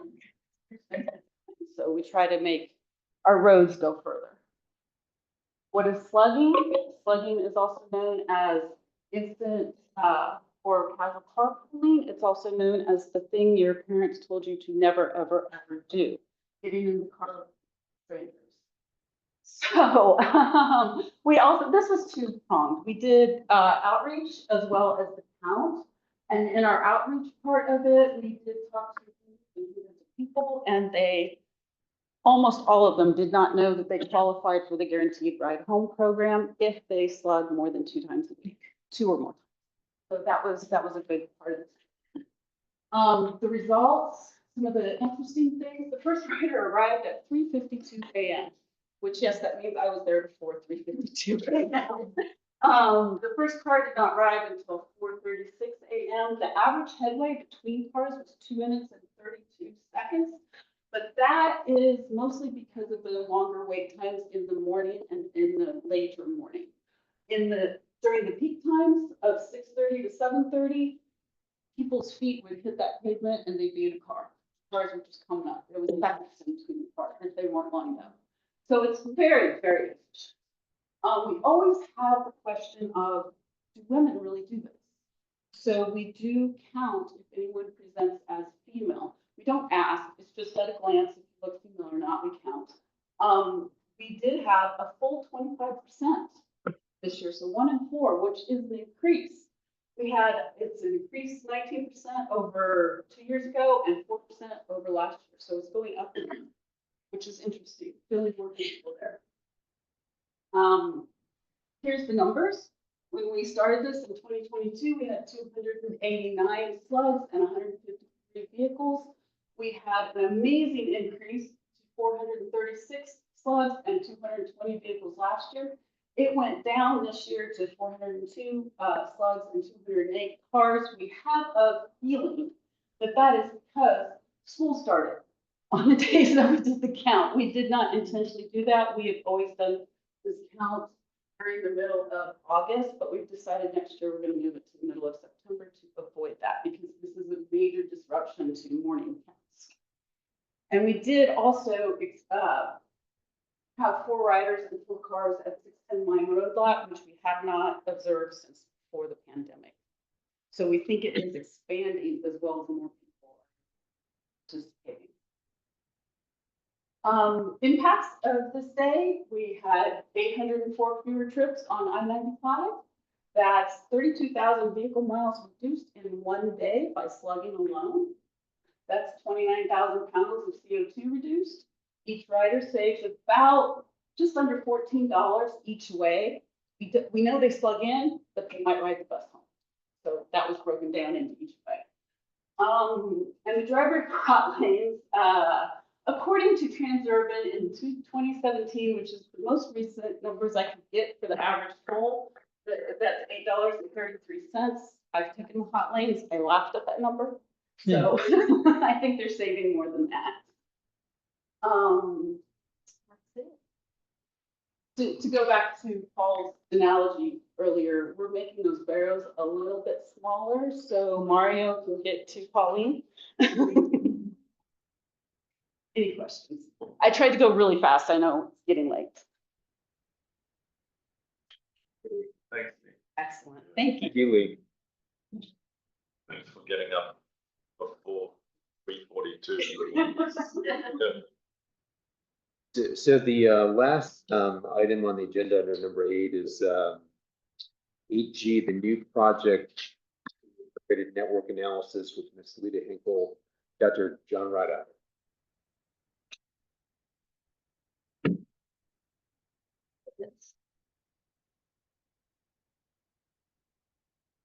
Okay. So yeah, we've already talked about the travel demand model and the updates that are coming out. And this presentation is about a project that we've kind of planned within Fambo to use those updated outputs and evaluate or project regional congestion and evaluate our constrained long-range plan. So we first introduced this project, FINA, our Future Integrated Network Analysis, to the policy committee last month. And John has some kind of context and like an overview of current traffic characteristics. Basically, we started off with looking, it's like, okay, what's the big data that we can say, where do we rank? And I started off with just Virginia, and then I realized I need to look out and expand nationally. This is 2022 data from Federal Highway, and in this, we ranked 4th in the nation for vehicles per freeway lane. We are putting more vehicles per lane through a region than just about anybody. And when you start comparing that to the Virginia equivalents, we are in an order of magnitude greater. So when something happens bad on 95, we have to displace more vehicles on rural local roads than anywhere else. In Virginia, right? To a lesser extent, anywhere else nearly. So one lane closes on 95, 22,000 vehicles has to redivert over the course of the day. Just assume that number. If you compare that to Virginia Beach, we have to do 7,000 more. We basically have to do 50% more on our local roads for one lane. And that builds as lanes get closed down. So we're pretty high up there. We're also highest on DMV per capita. Winchester's kind of, but they have a lot of other roads kind of circling through 95. You can kind of start seeing that it's quarters, but they don't deal anywhere near the amount of traffic per lane that we do. So as you can see, when a lane disrupts, it hurts us a lot more than other ways. Well, maybe it's because our local lanes are a lot better. Well, we're not necessarily in a great place for non-freeway lanes. If you look at, our rank on the interstate, we're up here. We're second, yay, which is behind DC, yay. But here's the problem. While we have fewer, daily vehicle miles traveled per non-freeway mile, not mile, not lanes, I have to twist it because all highways. We actually have our own greater reliance on our local roads than anywhere else in the state, excluding like Charlottesville and Lynchburg. Of course, you know, Lynchburg doesn't have it. So we're actually already loaded up our local lanes or local non-freeway roads a whole lot more than the big boys, but we still do a lot more freeway traffic. So it's creating this perfect storm. And if there's a hiccup on one, it's excruciating later. So that's something that we pulled out in our initial analysis. And so, yeah, we are only 133rd worst for the non-freeways. Not bad, but problem is that we're still the highest out of the highest freeway ones. Like if you start comparing us to our light groups, we constantly filter up the top. So our road network is doing a lot more lifting than pretty much anywhere else in the state, and we're tending to be pretty high up there nationally. So. Yeah, so that's kind of what's currently going on in our region, I guess, or the traffic characteristics of our region. But here are the initial outputs from the updated travel demand model. And so you can see the increase in different road classifications from VMT for 2022 to 2030, and also from 2030 to 2050. But what is really important and what we're looking at is how that compares to the VHT growth. Again, in those time periods from 2020 to 2030 and 2030 to 2050. And so this is what's coming out of the travel plan model, and taking a step back into that whole range from 2022 to 2050, you can see just how much more vehicle hours of travel are increasing compared to vehicle miles traveled. That's a significant point, that the VMT is growing, but the VHT is growing so much more, so much faster. So even though some of the traffic grows because we have more people in the region, everybody's going to be taking much longer to do that trip than they were doing today. Is it all right if I just? Yeah, great. So I'm curious, does that model take into consideration as trips start to become longer, your typical trips, it diminishes the demand for the trips because. So interesting fact, unfortunately, it's not pulled out because I was working on it this morning. We're expecting that the trip length is going to decrease marginally. Okay. It's like a few percent. However, our VMTs and VHTs exposure are going up. So a VMT increase of 17% is going to increase on interstates 72% by our 2050 on. And this is the full build out of the CLRP. Thank you. Just focus on that point for a second. Even if we build every project in the CLRP, including the Harrison interchange, we're still going to have your hours of travel go up. We get much thing funded through the smart stuff. Like everything happened perfectly that we built out our constrained long range plan. It still gets. We are actually losing ground. So any shot that we're not taking is a shot we're missing. So, question, are they the right projects? Yeah, you know. So that's why we're doing this little investigation, is to say, hey, is the CLRP the right thing to solve the problem? And maybe it's just not enough projects, or maybe it's not the right kind of projects, or maybe we've got to forget about moving people on highways. It's just not going to work. Because we're seeing the increases, like we're seeing VMTs, like we're expecting VMTs to grow, our regions grow. That makes sense. But the hours that time it's taking to make those trips are an order of magnitude or 2, 3 higher than we're expecting than if we're making that dent. So that tells you that our capacity, like we're adding capacity, but we're not adding nearly enough if we're going to be doing the 2050 build out model with everything in our CLRP. And the next slide says, kind of what's in our 6-year plan is kind of doing it. It's not as big of a jump. Big jump happens after 20. So one interesting question, maybe the model could help ask, is basically, let's say our region did all the right things. Would we still be in trouble because of all the through traffic on 95, Route 1, 301, 207, 17? Is there basically nothing we can do, just given just all the word of crossroads? So there's a lot of through traffic going through the region. Yeah, I'd like to comment on that. One of the things that we might do, and I'm sorry, this might sound like a plug for a particular project, but is to try and separate our local traffic from I-95 wherever possible. So this, for example, the river crossing bridges now, which we might have 2 of, if we can get away from our local people getting on I-95 to go to the other county, it's at least a little bit of trying to fix that problem, because the I-95 traffic is not going to stop growing either. It's just going to keep on falling.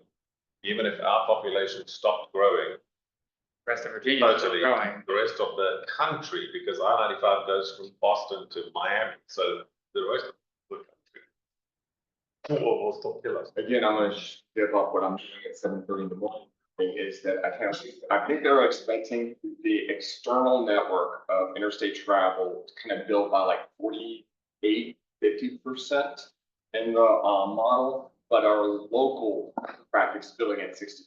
So we're actually, like, our local generated trips, our internal network trips are actually building in a faster rate than 95. Our issue is that we're heavily dependent on 95, and we're heavily relying on local roads, local trips. Both are growing, and we're already, like, if there's a disruption to one, everything shuts down. Like, it is at that level of capacity. And if you go back one slide, just look at which road categories are affected the worst. So the really big roads are in trouble, and the really small roads are in trouble. The ones in the middle are doing a little marginally better. The sort of smaller parkway type roads are sort of okay. Not well. Minor major collectors, I kind of want to say it's like, if you like Northampton Boulevard off of Line Road in Stafford, those types of roads through neighborhoods in our initial kind of draft runs of the model that we've seen internally when they were developing it are the ones that are like blowing up like a Christmas tree. It is kind of, it's not necessarily as much Route 3 or 95 as much. It's a lot of the roads that have any level of connectivity through the region that are around or urbanized. I disagree with that. It's Route 3 and 95 at the top are in trouble, and the very small roads at the bottom that are in trouble. If those major arterials, which are not so bad, right? Minor arterials, major arterials, they're better and better, but the very small roads and the very big highways are all in trouble. So I think it would be helpful, like as an academic exercise as part of this, to say, if you did like a corridor preservation, took a corridor preservation approach where you said, as this region grows with its projected population and employment, the goal is to add 0 new VMT to the highways, right? What would you have to do to the local transportation network to basically allow the interstate growth to occur only as a result of regional and national, or excuse me, statewide and national growth, and not regional, right? So as an academic starting point for discussion for future projects, because I think that's the frog in the hot pot of water, is that this region, like, over time, we don't realize it's getting bad until 2050, and it's like, wow, it takes us 2 hours to get to and from the grocery store. Right? Probably getting into right sizing analysis, and that's something that's kind of going on behind the scenes. Of it, but yeah. Matthew? I guess, maybe moving forward a little bit, I think kind of a question we talked about in a later slide. Will you guys be looking at past CLRPs and the modeling done in past CLRPs and see how that has played out? For instance, what does the data show right now versus what was planned 30 years ago, or what the model? Our 2020 CLRP for 1995 showed outer beltway around all of it. Not saying that would help, but I'd be very interested to see how everything differs versus data back then. That might have been our first CLRP. I don't know if model was done or what model was done. throwing that thought out there. 'Cause why? That is the real risk of a lot of the CLRPs is that we assume full build out. Yeah. You kind of know that that doesn't exactly happen. So this is showing best case scenario, with the exception of maybe a couple of new projects coming in that are major projects that would alleviate. But at the same point in time, because each model is radically different from the previous one, it becomes an apple to pomegranate to pumpkin to another stone fruit I guess analysis. I'd be interested to see how wrong. we're Cherry. on your- I mean, your question is a good one. It's really hard to answer it. It's probably possible. But maybe the real question is like, to my point earlier, as congestion gets worse, let's say today, people who live in Spotsylvania have a relationship with the goods and services and staff, because that trip is not that arduous, right? As the trip becomes more arduous, they start to become more hyper-local, right? Okay, well, I'm only gonna patronize establishments, and then the establishments themselves, if you're a chain business and you're like, I need to have more locations closer to where my people are, because they're not driving all the way to 610 or whatever. So that's not really captured in here, and so I don't know if that's would even be possible, but there's got to be a recognition that as a region gets more, like, I live in Alexandria, I don't drive to Tyson's to go do something, right? Because I would never do that, I never went to Alexandria. Yes, right, exactly. So you just, But what will happen is that local people will push back on their local politicians and say, hey, you gotta fix this, right? And they'll call Matthew and say, Well, Matthew, can you fix it? Yes, and I'll say, let's do this project, let's say, I don't like that. So it's a circle that is never ending. Let's hold questions until they finish the presentation. So the second component of this project, which I mentioned on the first slide, and this is kind of what Ian was talking about earlier, where we did our last CLRP update, and that was right before the huge spike in infrastructure inflation. So in addition to evaluating where congestion is in our region, we also have to evaluate our CLRP, and both identify whether like our planned projects will actually help congestion, but also how affordable will it actually be to do a full out. But these are next steps to produce congestion maps, so we can identify where that congestion is and evaluate it. And again, also kind of do that high level analysis of our CLRP supportability. And training is taking place later this month, travel plan model. Thank you very much. Questions? Just a thought on the second bullet, how are our planned transportation project suggestions or not? Do you guys plan to just look at the VC ratios on each section of road before and after, or is there more there is that now? Because I guess what I'm saying is each project affects multiple roads, so it's very difficult to consider that analysis truly accurate on the effects. So we're gonna do this at a high level, looking at trends. Because for us to go and model every single project separately, then model combinations of them together, this is a 71 different model runs. We won't be able to do it. But I guess looking for trends and comparing the big data with the big trends and seeing just overall to give the TAC and maybe just the overall trend issues that we identify so that we can make informed decisions about just the overall trend of the region. Like, what is the overall picture? And if, for example, our freeways have got all of the problems, then I'd go in a certain direction with that. If it's all our small roads, we might go in a different direction with what we do with our CLRP in future. And then how much CLRP can we afford in future based on what's going on with the economy? The other side would be, are there any projects in the area that is being highlighted, or is there a gap because there's no planned projects and it's going to be because that the model is saying you all need to fix this?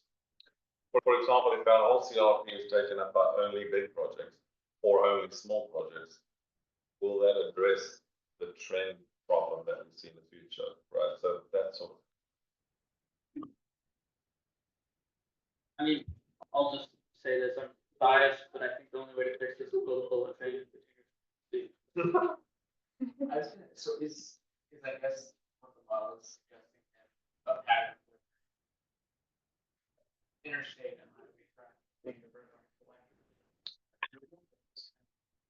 but there are, I guess the other way to say it. Basically, two of them are at capacity and they're trying to overflow onto each other. So you literally have a scenario where right now, we're kind of behind the ball in a lot of our facilities, whichever direction you want. Locals are incredibly reliant on a higher percentage of our non-freeway miles, and through traffic on 95 is still extremely reliant on that. And so if there's any try to displacement, I mean,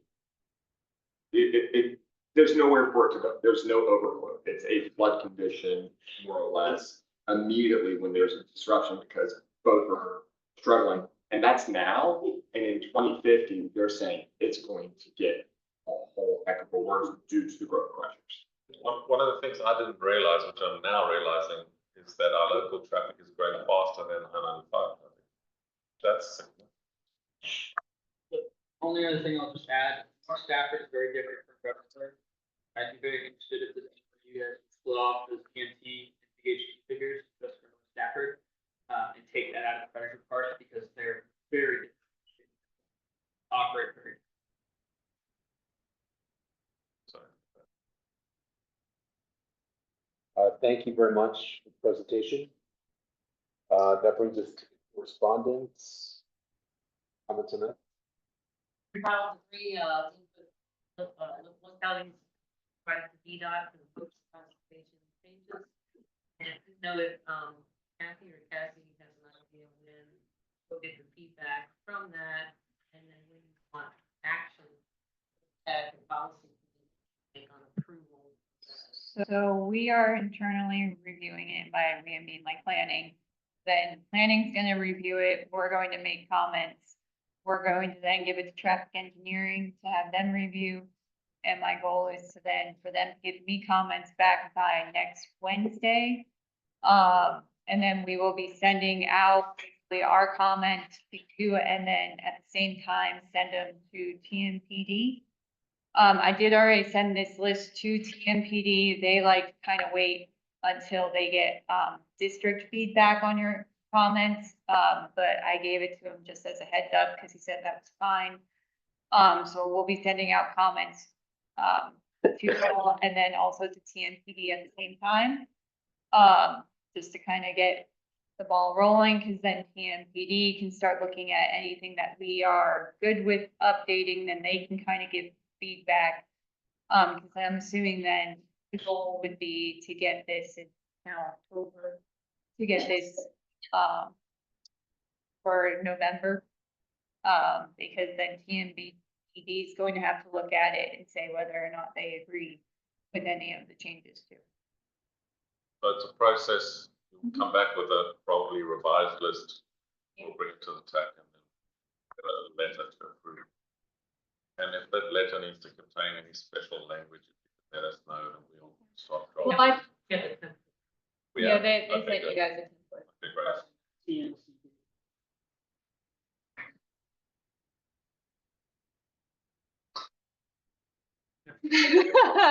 I mean, you can request that.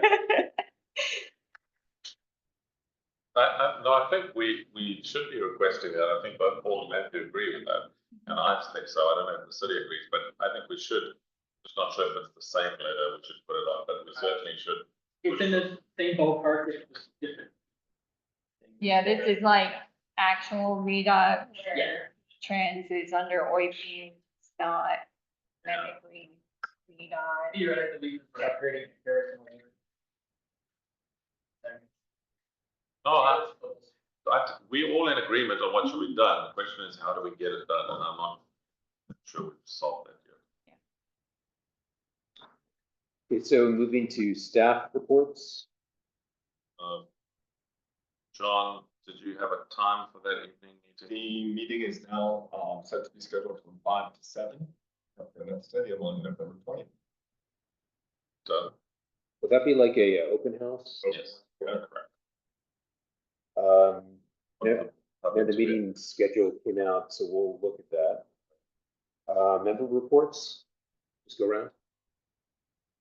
I'll just mention we've started some work on some additional projects, some bike ped projects. So locally funded right now, but we'll be bringing those forward for future. had one question for BRE, with regards to the master agreement survey, like when will the results of that be available? Share with localities. It usually takes about a month. Okay. Yeah, so we have a much quicker process for processing. It's an OCR scan survey rather than manually coded, so our work gets cut down to, a couple by a week, but then don't they send PRTC? and Well, they do yeah, some- there's as well as hearing problems, looking for data.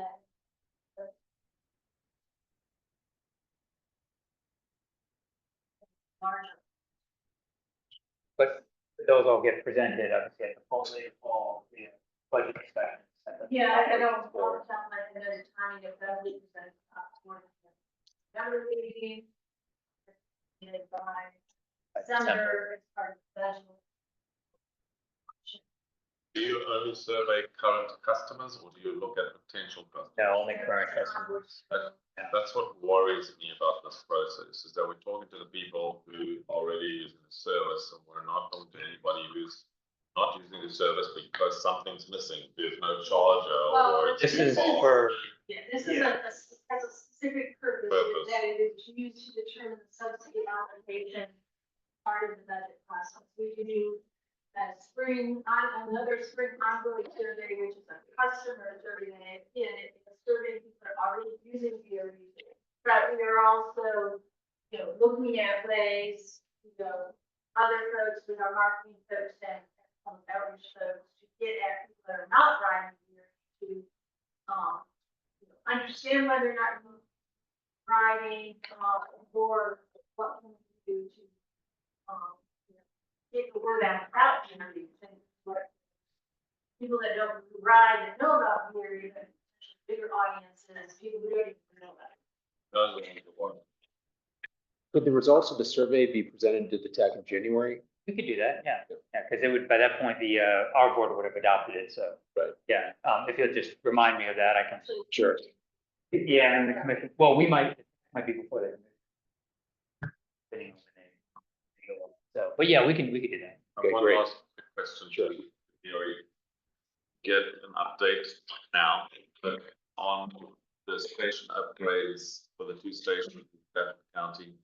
I think things have changed. The last time I heard about it was like 100 years ago.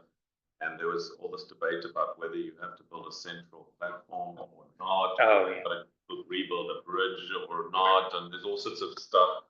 And so we've heard about the project to replace that roadway bridge, right? That's a separate issue. That's a BPR. But from the BRE side, the redesign of these two stations and the upgrade. What is it gonna look like? Is it gonna cost more than was anticipated? I don't know. Yeah. Questions about that and, are waiting, it's been assigned to an engineer to have the cost estimate. We have a basic concept that, we probably next. And we, that this week because it's been assigned for some time and the plan is done. But those results will be.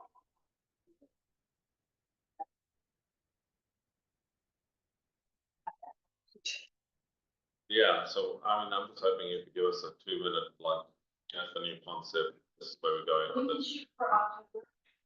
That was October. Yeah. Because we also have to discuss with and back the actual need. And there's several aspects of the project. Well, yes, there's a number of considerations as to what is the project, is there still a project there? Yeah.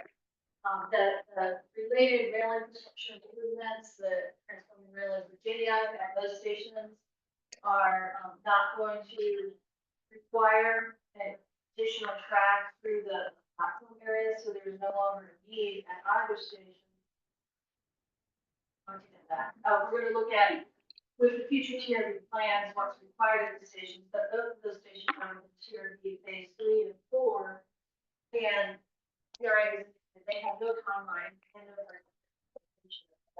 phases. So part of the conversation, there's still a need above and beyond the physical needs to modify the station to access future track. Are there other needs that we could proceed prior to any future track at those stations? That thing that BPRA showed us shows that third track smashes straight through your platform at the Leland station. No, it's all the tracks shift, so it's 3 tracks. So you can't see that in their drawing, so like we don't know what happened. Okay. Yeah, We could do a we little. could do something for them, or hopefully it'll be kind of a final, here's how we're moving forward. Just a 2 minute, and I'm not saying we need to spend hours on it. It's a quick, like, here's a picture of what we think is gonna happen, and this is when we think it's gonna happen. Yeah, I'm not gonna make a motion to adjourn. Is there a second? Okay, all in favor? Aye. Meeting's adjourned.